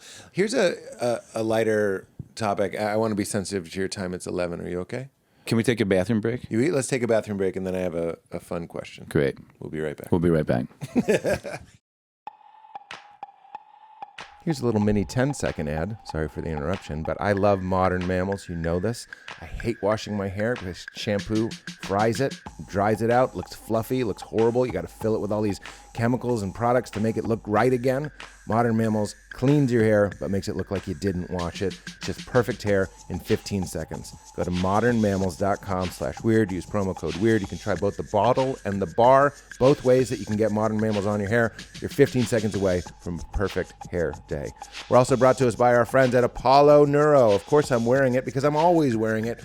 Because if there's one piece of tech that's changed my life in a positive way, obviously, more than any other, it's the Apollo Neuro. It's a wearable device. I have it here on the inside of my wrist that helps your body recover from stress by sending vibrations that speaks to your nervous system in its own language in a way that it can understand, giving your body the sensation of being touched or held. It's like a virtual hug when you need it, when I'm traveling, when I'm stressed, when I'm recovering. It's perfect. It's got settings for energy, social and open, which is usually what I have it running on when I'm doing this podcast, clear and focused when I'm working, which can help fight off symptoms of ADD and dial you in, rebuild and recover, calm, unwind. There's even a setting called Good Night, which I use while I'm unwinding at night. It helps me fall asleep. And then, of course, the sleep setting, which if all it did was help you fall asleep and stay asleep, because it reruns the program while you're asleep, helping you stay asleep, it would be worth it just for that. But it has settings for all of those things, and I've used it for years. It's an absolute game changer. It's developed by a neuroscientist and a board-certified psychiatrist. This is not sold in a crystal shop. This is science. It is neuroscience, and they've been studying the stress in humans for over 15 years, and Apollo's effects on stress, sleep, and cognitive performance have been proven in multiple clinical trials and real-world studies. So go to Apollo Neuro, APOLLONEURO.com/weird, and use promo code WEIRD. Try it. Give one away. Get one for yourself. $40 off when you use promo code WEIRD. ApolloNeuro.com/weird. Okay. You can have your magic mind now. We're in the second half. And don't feel burdened that we have to go the length of the first half now. I'm just saying this is no. I've got all the time in the universe. I always love talking with you, and thank you. This is my one time. I just saw you guys at the Bowl. And I'm interested in how you guys put together your set lists, and I'm a little sneakily get us in. Yeah, do it. Did you hear that? There we go. No, go ahead. I'm curious, and I don't know why I'm worried that this is like an annoying topic, like bands and their set lists, because it's kind of like, what do the fans want? And like when fans tell George Lucas what Star Wars is, like, you know what I mean? Like, I understand it's like the set list is sort of the meeting point between the audience and the band. Yeah. and we love it, and we want Yeah. your set list, and what did they play, and Yeah. all these sorts of things. But when I saw you most recently at the Bowl, and I've seen the National at least 6-7 times, it was like what I would call the greatest hits set. Like here we go, we're gonna do Terrible Love, we're gonna do what Yeah. you want. It is what we want, and we loved it. It was Yeah. a great show. Yeah. It wasn't what I was expecting, because the time or 2 times before I saw you guys live, and you played I Am Easy to Find almost in its Oh, entirety. right. Yeah, that one we definitely did that. Yeah. And I was, again, as I'm Yeah. saying this, I feel myself infringing on your thing. No, it's a good- and it's there's a no critique here, challenging- but I'm like, No. I'm wondering what the process is. It's different. You're also in LA. I'm like, Phoebe, well, maybe Phoebe's in New York, but I'm like, surely Feist is here. You know, I'm like, oh, it's probably going to be all the songs from I Am Easy to Find. And then, Oh, you mean because we're in? because you're in LA. Everybody. And am I just, tell me everything you got. Well, I mean, I mean, now that we've got 12 or 13 records, or 12, Yeah. 11. It's Maybe. I mean, it's a lot. There's more coming. What do you pull down for those? Right? What do you take away from? Take home on one of those records. No, but yeah. So we've got so many songs, and we've also got a really interesting thing where we do not have like one record that's like our big record. You know, most bands have one or two that are like they're big ones. You know, Yeah, of course. And yeah. weirdly, every single one of ours, except for the first two, we didn't have much. You know, and you know, those make sense to me why those aren't our most popular records. We were just kind of learning how to BS. But This is Alligator and it was you know, the self-titled, and then Sad Songs for Dirty Lovers. Alligator's the third. And then yeah. and then there's a Cherry Tree EP where we really started. I mean, I love all those. I love those first two records. Yeah. But my point is that like yeah, we do have. We have, I guess, for us hits, but it's like one song off of every record, one or two off of every record, you know. And then we have certain records that are really beloved by, you know, that, but we have 6 that have like different encampments of like super love, right? So a set list is always just like, is kind of hard to figure out, you know, and I'm never involved in the picking of the songs every night. Oh, really? Who? I stay completely out of it. Aaron does. Here's my Aaron and Scott. Yeah, and those guys kind of like, well, and Brian will chime in depending on like too many drum, you know, rockers in a row, just, you know. So those guys all like for exhaustion, you mean? yeah, we're just like you can't do able into available into whatever, you know, into Yeah, certain yeah. things. You know, certain songs where he's going, you know, 100 miles an hour for the whole song. Yeah. You can't do 3 of those in a row. Yeah. So those guys all figure out the set list, and I don't know what's going to be on the set list until I don't even look at the set list when I walk out on stage. You know. Is that to keep it fresh? Yeah, to kind of like I don't want to know what this next scene is going to be, because if I kind of know, I'll start to get ahead of myself, you know. And it's like I just have to like, what's the wave coming? Okay, I gotta paddle out to it, get totally on get it. it. I'm not trying to look at the wave after and the wave after that. I've just got to ride this one at In a time. fact, that's a great tip that Isaac Whitty, who's a great comedian, gave me, which is like if you're tired of your hour as a comedian, go out of order. And Louis does it too. It's like you'll throw Yeah. something from the end into the beginning, Yeah. and it elevates everything. Yeah. Sometimes I do it by accident, and I go, "Oh, that's where it always should have been." You know, Yeah. we're talking about a structuring thing. I mean, when I don't know what's next and I'm not sure, like, and suddenly there'll be a song that we haven't played in a long time. I mean, if we're going to do someone that we haven't played in 10 years, we'll rehearse it, you know, at sound check. But there's so many songs now that the whole band just knows that, yeah, there could be a song that we haven't played in 3 years, and all of a sudden it starts playing, and I'm like, I look down, you know, I see, oh, it's this one, and like, and then all of a sudden I'm like, I'm so in that song, I'm really experiencing it, and I'm really like listening to the lyrics and enjoying my own writing, Of course. you know? And the band's join and like there's songs that we, for whatever reason, there's a famous song of ours, not famous, it's called Guest Room. I think it's on Boxer. And for whatever reason, we just always, for some reason, we're embarrassed by it. And then we've been playing it recently, and we all realized what a great song it is. It's a great song. It's a great song. And I think it's just something about the production. I think I didn't like the way it ended up sounding on the record. But so all those songs. It's interesting. Yeah, there's some. it's a little bit smoother. It's a little bit round, like that song, Guest Room. Yeah. There's something a little bit like, it's less gritty than where you've ended up. And I like that. This is actually to give you a compliment. Yeah. Listening to this solo record and the later national records, you know what it reminds me of is Something in the Way, the Nirvana song. And he was just, they couldn't crack it in the studio. And then he laid down on the He laid down on the floor. couch. Or the couch. I've and sat they on that recorded couch. it. No shit. Yeah. Is that at Sound City? It's back in the storage. Holy place. Yeah. shit. Actually, But- Phoebe and I got it out, took it out of the storage place, and brought it. Like we had it and set up in the parking lot. This is 5 years ago, a long time ago. When we were doing that song, Walking on a String for Zach's movie, for Between Two Ferns movie. And anyway, we were doing that over there, and we found back in there's that couch, there's a table that Johnny Cash used to write on, there's Tom Petty's like custom vocal booth with orange shag carpeting. Anyway, we pulled that couch out, and we all just like kind of hanging out on that couch and imagining what it must have felt like to be those three guys, because that was the couch that was in the room with the board, right? So they're listening back. So they would be listening back to Nevermind demos, or Nevermind tracks at Sound City, and sitting on that couch. And did they know? Did they know what was about to happen? With that song, like. Unbelievable. So we're just sitting on that couch, and it's just a couch. We talk about stuff, right? Yeah, Houses and just stuff. But it was just like, it was so much more. And that's the couch that he sang something in a way on, like this, you know. And and they record. So they couldn't. What I love about that story too, it sounds like you love it as well, is they were banging their head against the wall. They couldn't get it, and then he was just in between, was laying down, probably smoking, playing the guitar, and they just moved a mic over and recorded it, and that's on the record. Of course, the band kicks in at the chorus, but then I think it goes back, and I think that's one of the. I'm telling you what a great compliment I'm giving you.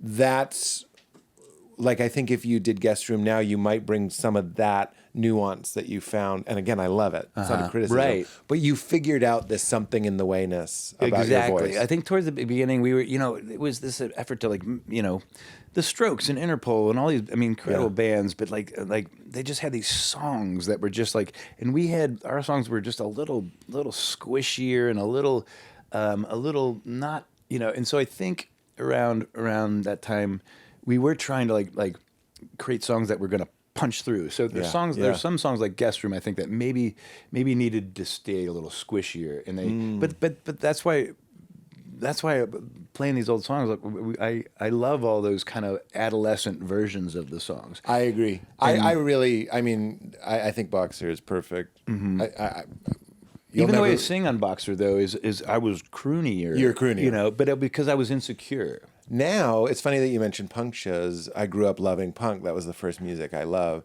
And I don't know, have we ever talked about this? But like Tim Armstrong from Rancid. Yeah. I see it. I think you guys could cover each other. I love Rancid. Rancid. And do you notice what I'm talking about? Like vocally, you'll keep in the crack or the... Oh, yeah. Obviously, he's sort of... Well, the flaws, the more flaws... Well, they don't even tune their instruments. No, I always connect most to music that's messy and filled with flaws. Yeah. Pavement, I do think, is one of the greatest bands. I think they can be kind of a hard thing for people to get into, to kind of get across some line. But once you get across this line in Pavement, you're hearing not only Malcolmus, but like a bunch of like five people, just really, really, really a lot of different. People going in lots of different directions, and it's a chaos that creates a really, really special thing that's like no one else.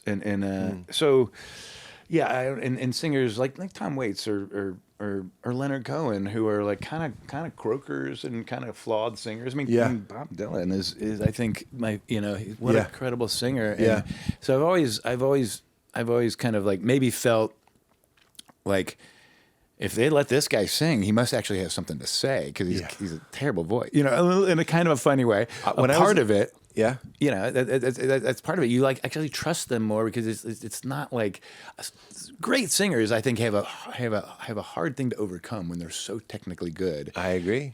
it feels a little I agree. icy. With and I like Michael Bublé a lot, but Right. Michael Bublé, you're not like, well, this guy, I don't know. I'm not leaning in the same way. Right. But then he has to overcome that. He's like, But I'm not even just Otis a suit. Redding, like one of the, but like when he sings, all of the flaws are still in there. Yeah. Even though he's like killing it. Yeah. Yeah. But he's like, he's singing so beautifully. But like when Otis Redding sings, I think he's the best singer ever. And somehow, because it's so beautiful, but then it's also just so raw, and I it think- feels like it's really coming from his soul. It's not.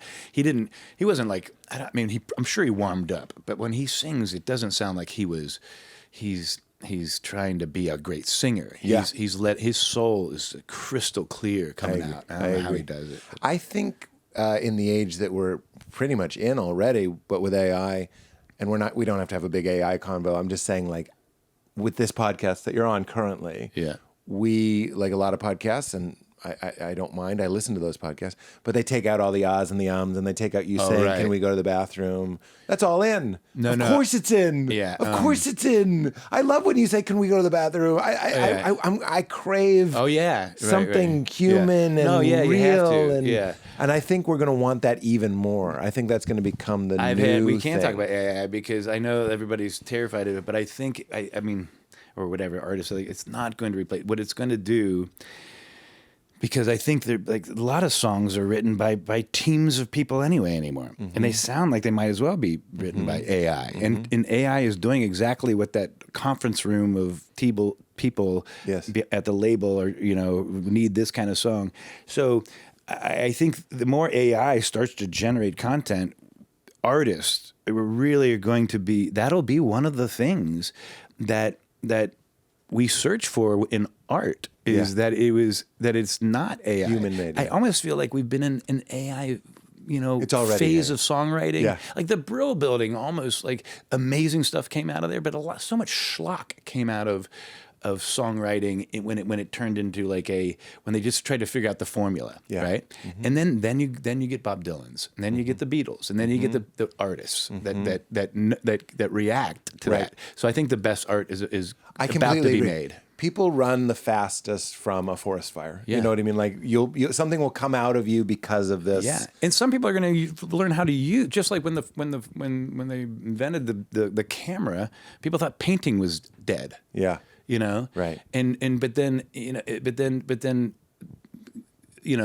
photographers turned the camera into, everyone was afraid of the camera. It was going to steal your soul and everything. right, what I'm right, saying? right, yep. Same thing they're saying about AI.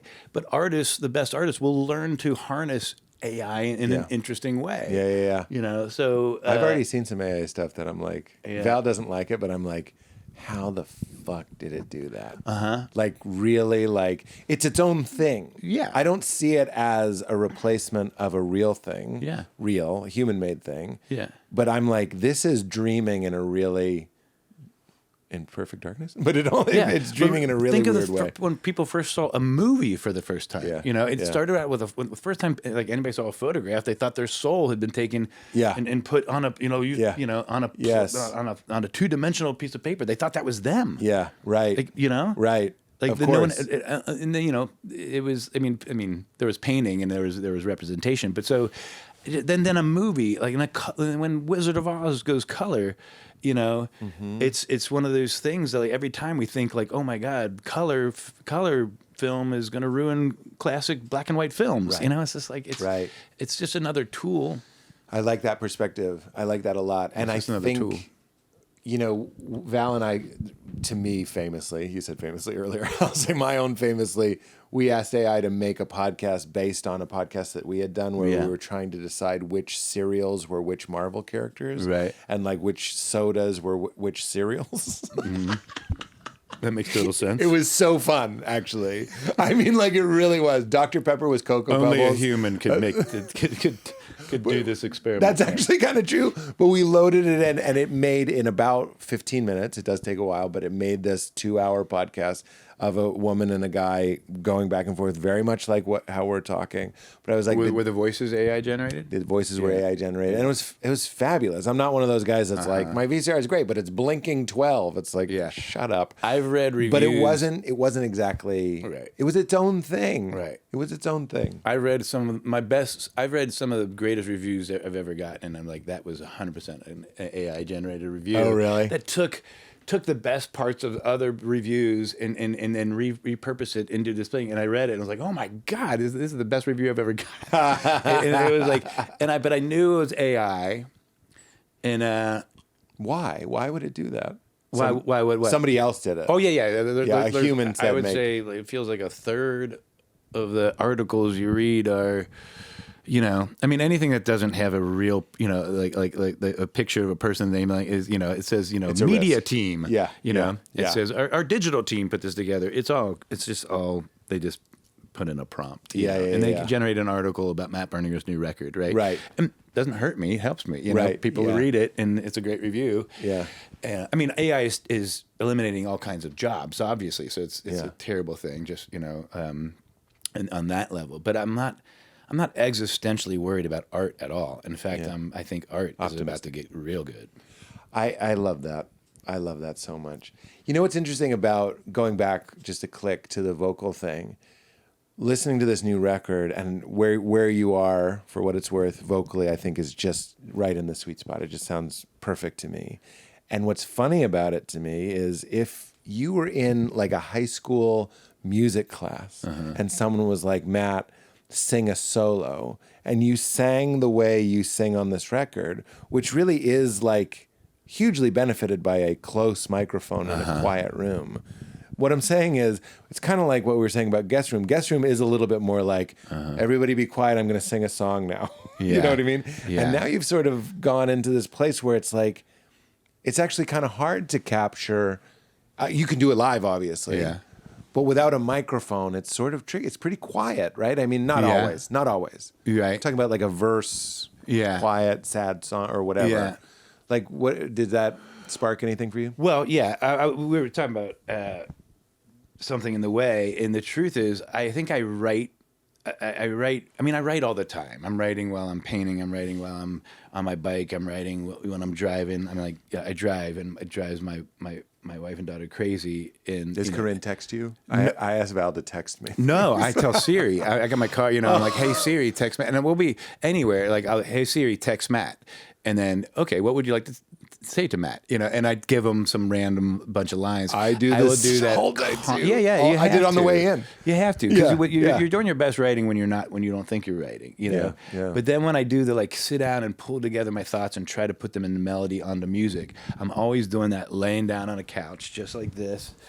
And I got weed and some tea and my laptop right here, and I'm like this laptop on my stomach, and I'm just mumbling along, just blah blah blah blah blah, blah, and just not thinking at all. And so then you go from that place into the studio where you got like a $10,000 mic and you're spending all this money all day and you got all these musicians, and you're like, well, shit, I wrote that song half conscious, like half here. At 5 in the morning, I got up, had some tea, smoked some weed, and then all of a sudden this melody and all this stuff just came out when I was, and then you have to, do it for real for the record, and you can lose a lot. Yeah. We're going from there. So sometimes you have to go make a big shiny version of the song and then throw it away. Yeah. And then lay down on the couch and re-record it laying down on the floor. And we did that with Get Sunk.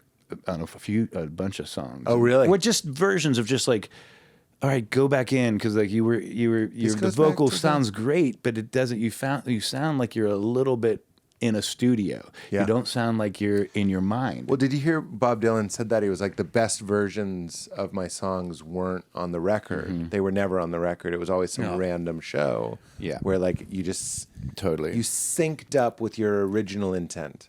The record versions of anybody's music, unless there's somebody like Fugazi who tours everything before they go in the studio, and some people do that. And the National's trying to do more of that, like just write while we're out on the road instead, but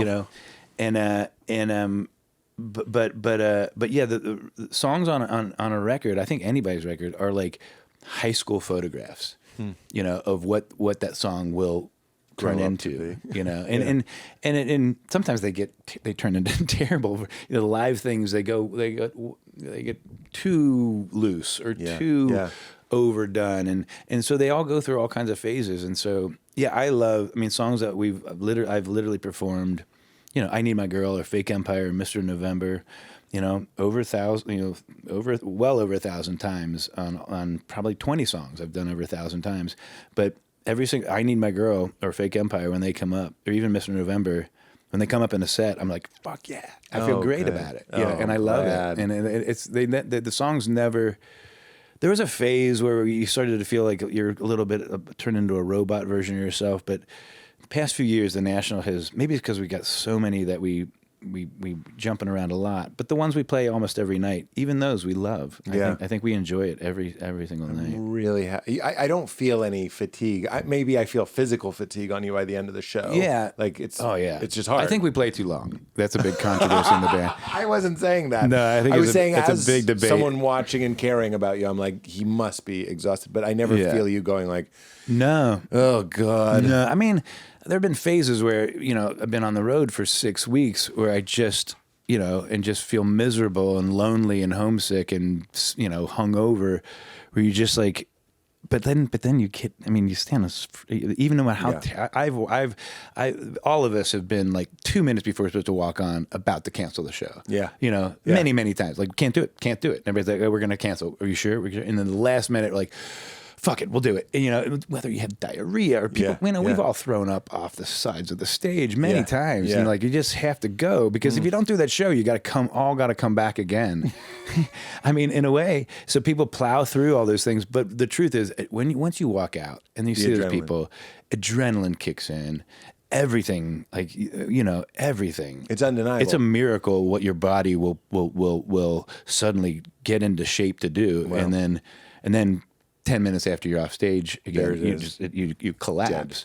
Dead. But there's something about that, and that's the addictive part about it. And I think that's why it's like the performing becomes there's a strange high. I mean, when thousands of strangers are crying and singing back at you, and they're all, you know, it's unbelievable. Yeah, and, I'm so happy to hear that. Yeah, it's really good. Really. I've walked on stage with a limp and walked off without a limp. Yeah, because it's like somebody gave something. You literally, endorphins go through your body and they heal you. Yeah, like that you get healed in some ways. Like when people, you know, people go into battle or go into, like, athletes, you know, like suddenly in the heat of the moment, their pain goes away, you know, and they can, you know, Muhammad Ali, we talk about it, like suddenly you go to another place, and pain and fear are gone, you know, and that's addictive. Yeah, once you visit that. I this is a silly question, but as a frontman, did you ever go through a tambourine phase? No. I mean, I have, oddly, I mean, like, I am very musical. We were talking about this, but like, yeah, I'm a great dancer, but keeping the right rhythms, like clap, clap, clap, clap, clap, clap, clap. Okay, I was trying to do this at a Patti Smith "People Are the Power" thing, and I just, you know, and even when you see people, you know, clapping along to "People Are the Power," even Patti Smith is getting it wrong, the clapping. Yeah. So I've tried, because I had to do something with my hands, but they took the tambourine away from me right away. I used to have sleigh bells that I would smash on the floor until the bells would all fly off. Oh, that's fun. Yeah, but it was more of just like a prop for destruction. But yeah.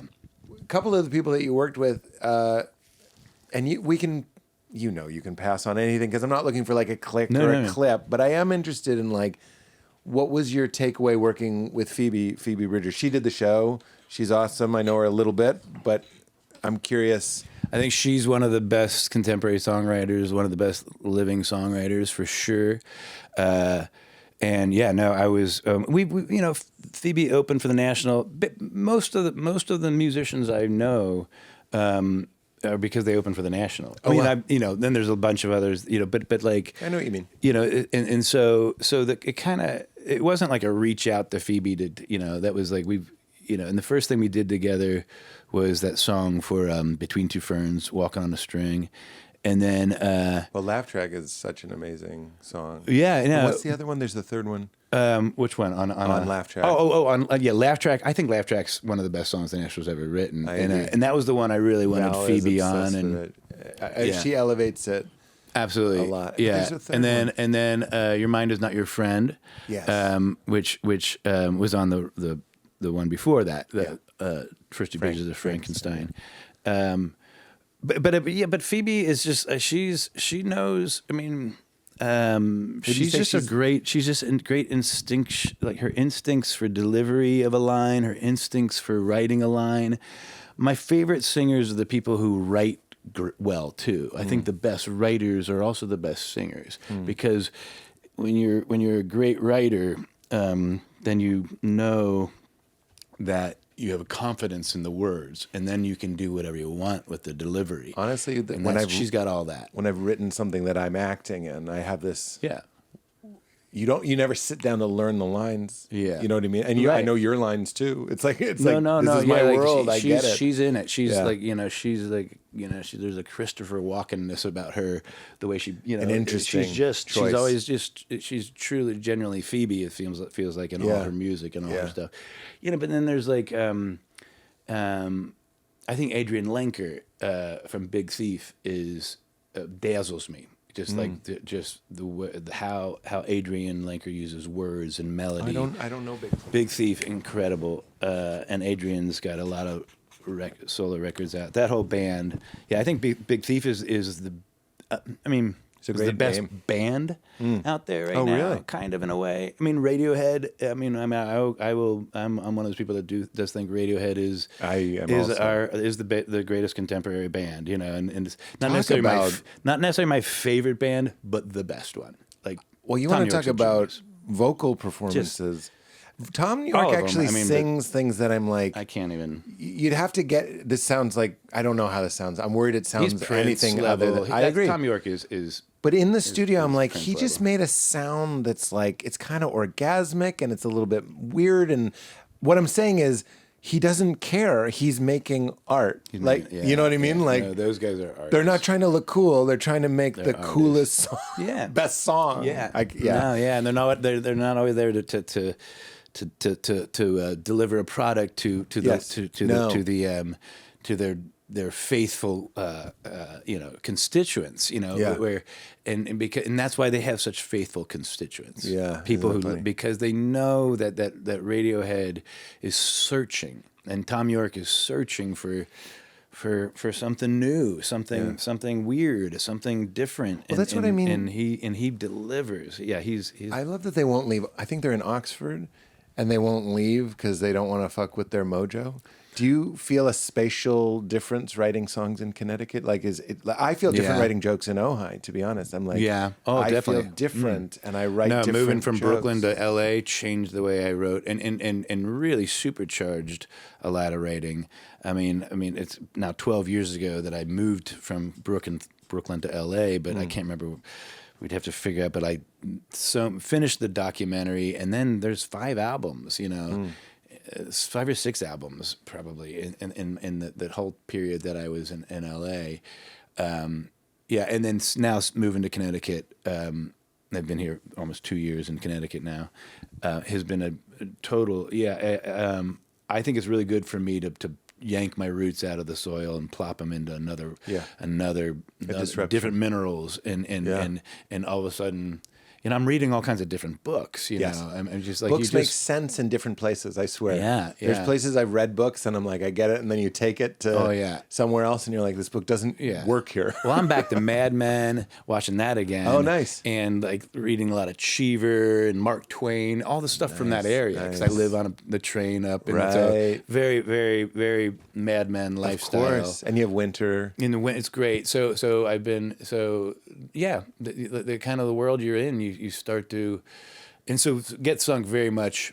Most of the record takes place in this sort of like mythical, blurry version of Indiana, and it's mentioned 3 times on the album. I have that written down. But it's. I grew up in the western side of Cincinnati, which was just right across the border from Indiana, my uncle's farm, and so a lot of my childhood, all my favorite memories of childhood, all happen on this farm and out in this, creeks and woods, and so a lot of the record it takes place in that thing. But I was really inspired to go into that sort of pastoral middle America like history in my youth in Cincinnati and Ohio and Indiana by being in Connecticut, because suddenly once again I started like the visceral feeling of, I mean, there's creeks and there's all this stuff and so I've really it's just changed the chemistry of my writing significantly. It's really but cool.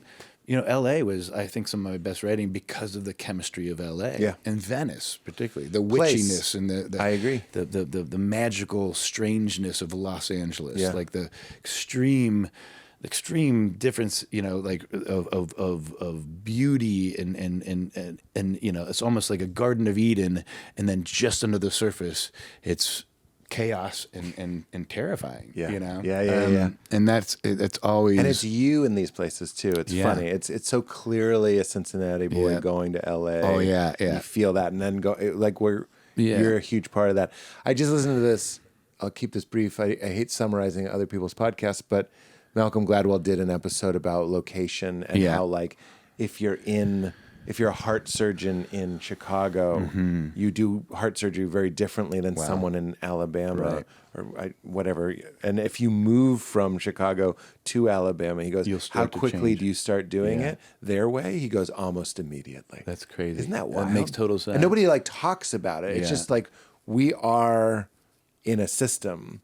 Yeah. And when you change the system, you kind of change everything. Well, when I moved from Cincinnati to New York, and I'd had a band in Cincinnati, a college band called Nancy, and we were doing a lot of thing, and it was really influenced by that Ohio bands like Brainiac and Guided by Voices and Breeders, but also Pavement, and I mean Guided Voices and Pavement were kind of bands that our band was obsessed with. But then moving to New York, and just that whole different thing, all of a sudden Boxer and Alligator and all those national records are about someone completely out of place trying to feel of this place, and who doesn't fit in and struggling with fitting in the world.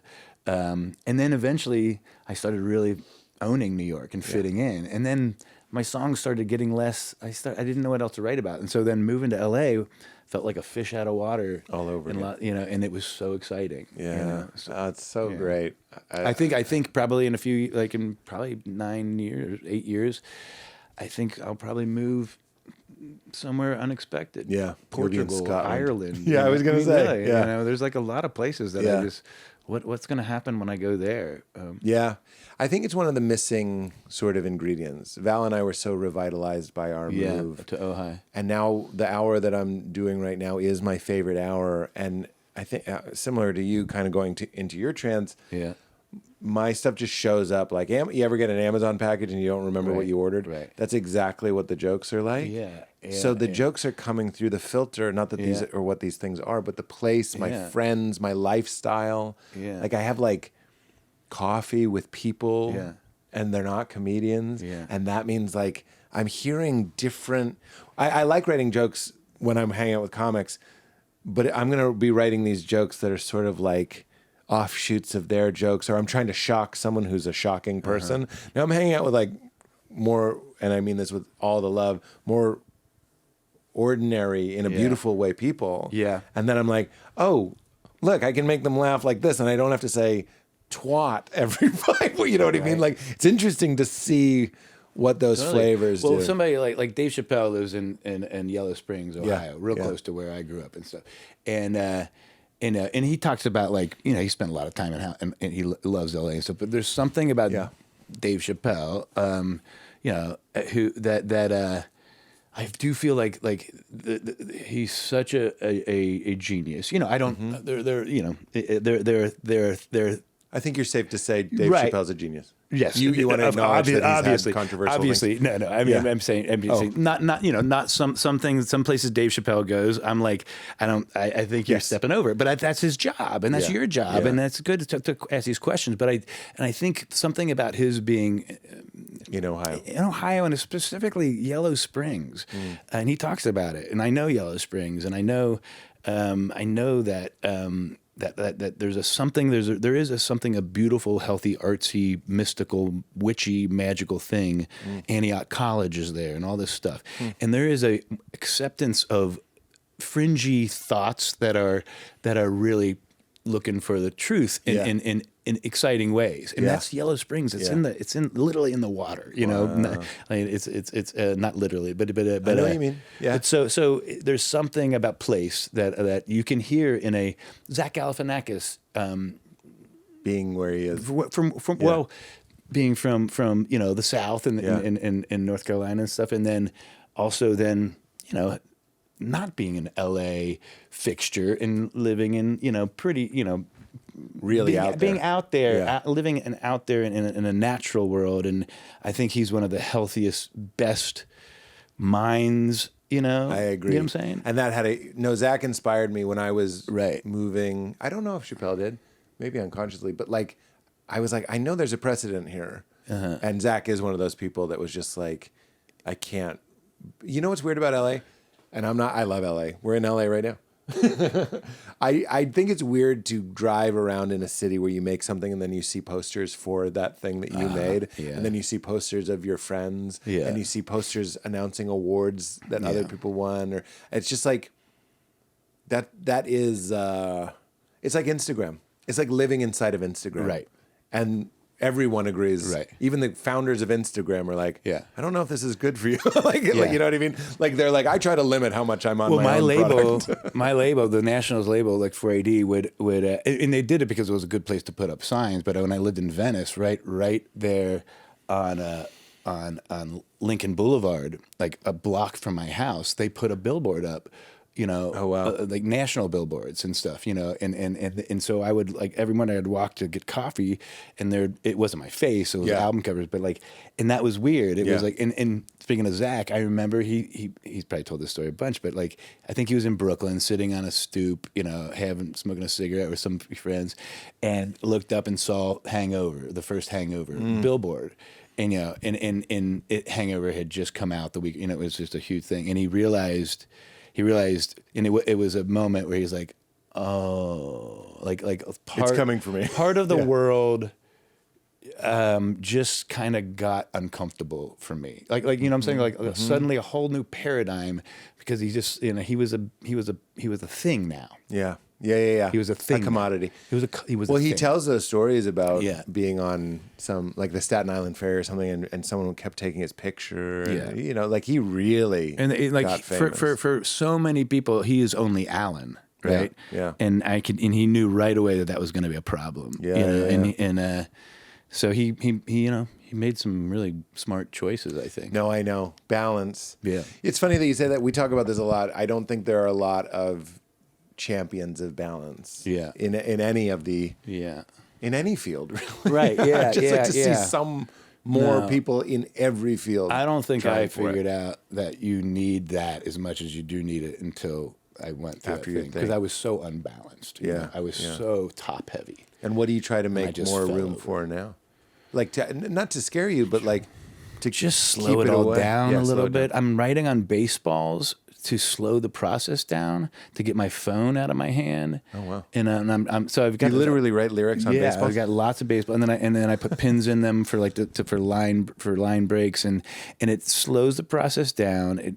I don't have my phone in my hand. Did you just make that up? No. I've been doing baseball it for thing? years. Yeah. I mean, but like, did you just invent the slow writing baseball process? Maybe. I don't know if it's an invention, but it was a way for me to just not have that like or hey Siri, you know. It's just like, okay, it's just this physical thing, and it's the perfect. I don't play baseball. I used to, but I don't follow baseball. But I used to toss baseball with my dad. So baseball, and I toss baseball with my daughter. Tossing baseball is a way of communicating. It's like having tea with someone, you know, and like. and you're forced to like. And I had conversations with my dad that we would never have had around the dinner table or like on the way to school or and because we're just out there for half an hour, just like you have to focus on this thing, and try to learn. You're fun because you're learning something, and that's why I do it with my daughter. And then you just start talking, and you'll end up talking about things, and you'll pretend like you're not even talking about things. So baseballs have always been this comforting thing. So I would travel with them. And I was on a flight I had it with me and so instead I started writing on the ball. It was just relaxing, And I know what you mean. There's the pen on baseball and feel. especially old baseball is the best. It takes the pen, like a felt tip pen. Just really feels good. Yeah. And then I was able to just write around, fill the whole baseball up, and then I was like, okay, I'm done writing. It's like it's enough writing. I did one baseball. And that's like I love that. And I'll write on a baseball like maybe once a week or something. But then some days I'll. But it's been a way of just changing. It's almost like changing. Yep. Just taking the gears that you've been using in your head, and they're just running so hot. Just taking them all off and then putting them all back together, slowing it all down. Yeah. Anytime you can do that, and however you do that, is a good way to. We shouldn't be doing our work on infinite entertainment, pornography, music, everything, television machines. You know what I mean? Your phone can do too many things. Instagram, I mean, I got addicted to Instagram. I loved it, and I was good at it. And because you have an opportunity to be publicly funny or clever, like at any second, at any moment, you the picture of that thing with that funny comment, and so then suddenly you realize that you're always at work, meaning you're always trying to feed, and just give them everything, like give them more content, and so I was doing that, and I realized that like I was never shutting off. When I think Instagram is a problem, social media is because you never shut off then. Right. Like anytime you wake up from a nap, you're like, oh, did somebody respond to my thing? How many likes did, You just, Pavlov, you just can't, and it's all like your scientifically Instagram's designed assistant. by doctors, literally, so you do pick it up and can't put it down. Yeah. And so I found myself totally infected as designed by that thing. And so I quit Instagram for 2 years, and it really, really was part of my healing process. I'm back on it now, because I live in the world. You have to promote. People have to know about I have this record out, and the labels so I'm using Instagram again. And but boy, it is a slippery slope. It's tricky. This is advice. I just uninstall it. Yeah. I post and then I uninstall it. Because it's really easy to reinstall it. Right. But it's a pain in the ass. It's like slowing down. It's pain, like, do I really want to do it? And by the way, That's good. You're going to the bathroom or something and you're installing it. Yeah. And then you're like, I'm peeing. Right. I'm going to be done before this thing. And then you just stop and then you just stay off it. Because you said it. It's not like... No. I think that's funny with a lot of addictive things. It's like, oh, I got a sugar thing. It's like every human person... Right. If you give them sugar and fat, will be like, can I have more of that? Like some more than others, but I mean like Instagram and... I mean, I was convinced that all that stuff is just pure capitalist evil and it's messing with our brains and it's why it's all the invention of social media, just like the discovery of oil and then, and industrialization are these things. And people say AI is the same thing. But then talking to my daughter, she's like, she's kind of self-polices herself, but I see her stuck on TikTok and YouTube videos, but she's taught herself to make her own clothes. She's taught herself how to play guitar. I can't play guitar. I didn't teach her. She didn't have a guitar teacher. Yeah. She has found a community. She's like people who don't have a community, maybe in the high school or in the family that they are, can find safe communities in these places. And so she gave me a whole perspective on it that did make me realize that like it's all how this stuff is used. Yes. And thank God for social media for certain communities. Dude, I found the most important teachers in my life to speak out of the other side of my mouth on podcasts or from a YouTube clip or something. So nothing... It's funny when, like, we were talking about alcohol before we were rolling, and I was like, I stopped drinking, but it's not like my wife will drink or my friends will drink, and I'm not like, that's evil. Right. It's just like You still welcome me into your Well, you're studio. lit right now. Drunk as fuck. He's drunk as a skunk. A Cincinnati skunk? No, but Are you nuts? This guy had 3 Cincinnati bangers. It's just rum, tequila in But- equal measure. yeah, but we were talking about it because like now you start to like your body is telling you like I don't drink nearly as much as I used to, but I still do it a little bit. You know? Well, you have a cocktail on an airplane and you're fucked for like 2 days. Yeah, You're like, yeah. what is this? That's me because I don't drink. But like, if I have a slice of pizza at 11 and I'm like the next day, I'm just like, I hate everybody. I'm like, yeah, you can't do it anymore. I'll say this: I write well when I'm drinking a little bit. You know, it and helps. I loosen up, and I perform well with a tequila soda in me. You know, and sipping one, I perform better. Yeah. And it's Again, I think because of I that get to as loosen. It does help me shamanic. loosen the self-consciousness. I lose a little bit of fear. It's a crutch. Yeah. But then when I lose a little bit of that fear, then I say the things and I write down the things that I really want to say. Yeah. And that helped me write. So I don't. It's funny. Again, I don't drink, but I don't think it has to be a crutch. It to me, it would be like you could set an alarm and wake up in the middle of the night. That's another way of dysregulating yourself, or like putting yourself off axis. That's what a drink is, kind of like changing you. Yeah, Coffee Change the channel. changes you. Changes Being your channel. jet lagged or sleep deprived changes you. There's lots of ways to do it. So who cares what I think? But I do think that's totally fine. Well, no, but it is a problem though. It's like especially with like turning on and off something. The alcohol helps you to turn that thing off. You know? Like and so in a funny way, that's why entertainers and like people that do this stuff, like, you know, David Letterman struggled with alcohol for a long time, and then he's been sober for probably 30 or 40 years or more, maybe longer. But he realized that he was using that thing, and I do realize that I use it in a way that can get stuck in a pattern. And, but, that was me. I was just doing it thoughtlessly and constantly. yeah. What was I just gonna say? Oh fuck. You brought up David Letterman. That made me start thinking about David Letterman. Alcohol, trance, writing, crutch, disruption, wake up in the middle of the night. God damn That was it. funny. I like how I can't believe you brought all that back. We we were on something, and then I think I kind We of brought up alcohol. We brought up my alcohol, which there was something before that shifted you were the about to gears. say.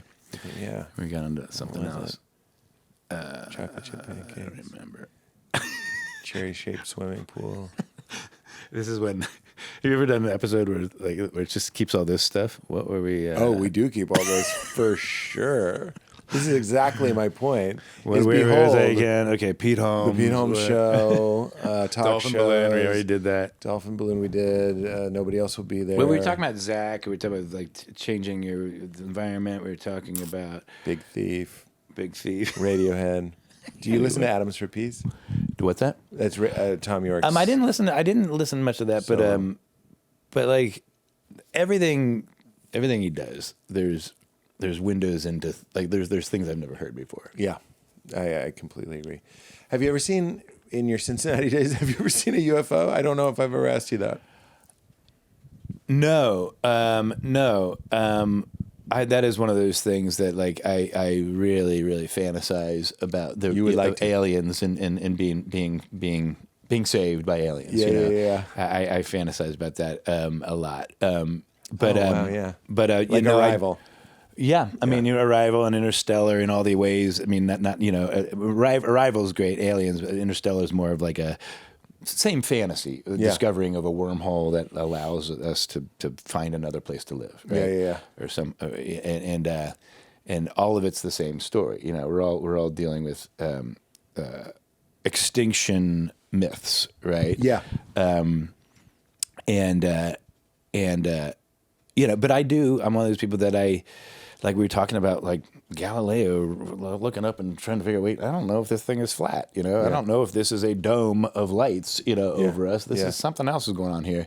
So the sense of like all this idea of wormholes and where there might be life on another planet. Is there another, piece of sand in the expanding empty nothingness that has a little water on it, like we are. You know, is there another one of these grains of sand with a tiny bit of water that allows all this to exist? Right.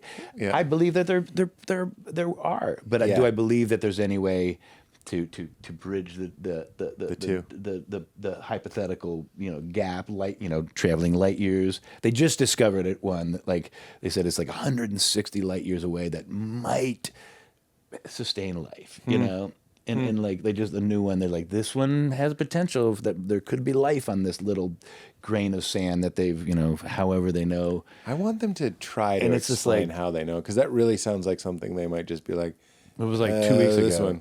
I can't. It's got a name, and it's a planet they found. It's 160 light years away, and they're like, "This is the best. This is the only one right now so far that's got the best chance, right?" And it's just like, so the sense that on that one there could have been evolution. Yes, there could have been much more advanced evolution past where we are. Whatever they could be octopus-looking things. That have figured out how to time travel, but no one has yet. Otherwise, or if they have, they haven't bothered with us. And so, my sense is that we probably are alone, and that's the reality. Well, my favorite theory is that UFOs are time traveling, like that's what they're doing, or like right, like it's us. Right. Like their eyes go dark because all they do is look at screens. Their bodies are thin because it's all about like consciousness stimulating. You know what I mean? Like there's no more use for the body. It's just a shell, and these things are just going around. And wouldn't you? Right. Well, that's why every movie they have to have a spaceship, and then you have to like arrival. They come in a contraption. Like that'll never happen. There's there's no spaceships. There's no actual alien spaceships buried anyway. Because that would never be the way they would get here. There would be never the way they would connect or try to communicate it would have to be something with else. This other. Well, that's my other favorite theory. Intelligent life form that they discovered. Yes. It wouldn't be by sending a bunch of them in some sort of tin can to go land on the thing. That's how we think about it. But that's my other favorite theory is that it's mushrooms. Like mushrooms don't have I don't mean just psilocybin. I mean like mushrooms. I'm not, Paul Stamets is the one to explain this, but like mushrooms have like interstellar origin. Like there's theories that it came from like an asteroid, and that's where we got mushrooms. Oh, really? Because there's something unique about them, a property that nothing else shares. And then if you look at the way they behave, and then if you look at the psychotropic effects of them, like you smoke DMT, which I believe DMT is derived from ergot. That's not true. LSD is. Ayahuasca and all this stuff? Ayahuasca being a vine and a root, but like I'm just saying the aliens are here and they're in plants. Because you take them and then you're with them. That makes actual sense. That's what I'm saying. Is like, we didn't come here in an airplane. You mean like you? Yeah. That's not what we do. We're already here. And if you want to see us, you take these compounds and you'll like have like a little visit. Yeah. But we're here. Yeah. And we're not really worried about what you're doing, it seems. Yeah. No, I feel like that's the closest to a metaphor of being visited by a higher intelligence that we can, or something like that. Right. Like this higher intelligence, a different way of thinking is in the plants. It has to be a different way. That's why I think simulation theory is, I'm trying to do a joke about simulation theory that the computer programmers, a lot of them, think that this is a computer program, and I'm like, don't you see that that's sort of darling? That like you're like, maybe it's what I do. Right. There's something, meaning I think the answer has to be weirder than just. Right. Well, like in the joke, I'm like, when we were ruled by kings, we thought God was a king. Now we're ruled by computers, and we think God's a computer. Yeah. I'm like, it's always going to be something where you go M. Night Shyamalan twist. Right. I feel good. Do you feel good? I feel great. I feel like I could talk to you forever. We've gone a long while, which is actually great because the bathroom break can be the mid-rolls. That's great. And shape it as it will not be shaped. It will not be shaped. Carve it into a. It will be unshapen. Well, thanks, Pete. I couldn't love the record more. It's so good. It's called Get Sunk. When will it be out? May 30th, which is in like 2 weeks. Congratulations. But this probably will come out like a month after because you guys will probably take a long time. No, I'm just kidding. We'll release it right around May 30th. No, oh, cool. Yeah. So it comes out tomorrow, Pete. It comes out tomorrow, or it might be even out. What's the Wednesday closest to May 30? Okay, so it's out in 2 days.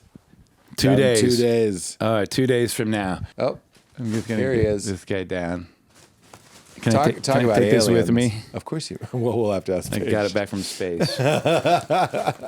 Thank you, Matt. Thanks, This is Pete. your third time on the show. Your third time saying "keep it crispy." Yeah, would you Keep it crispy. There it is. There it is. Okay, thank you so much, my friend.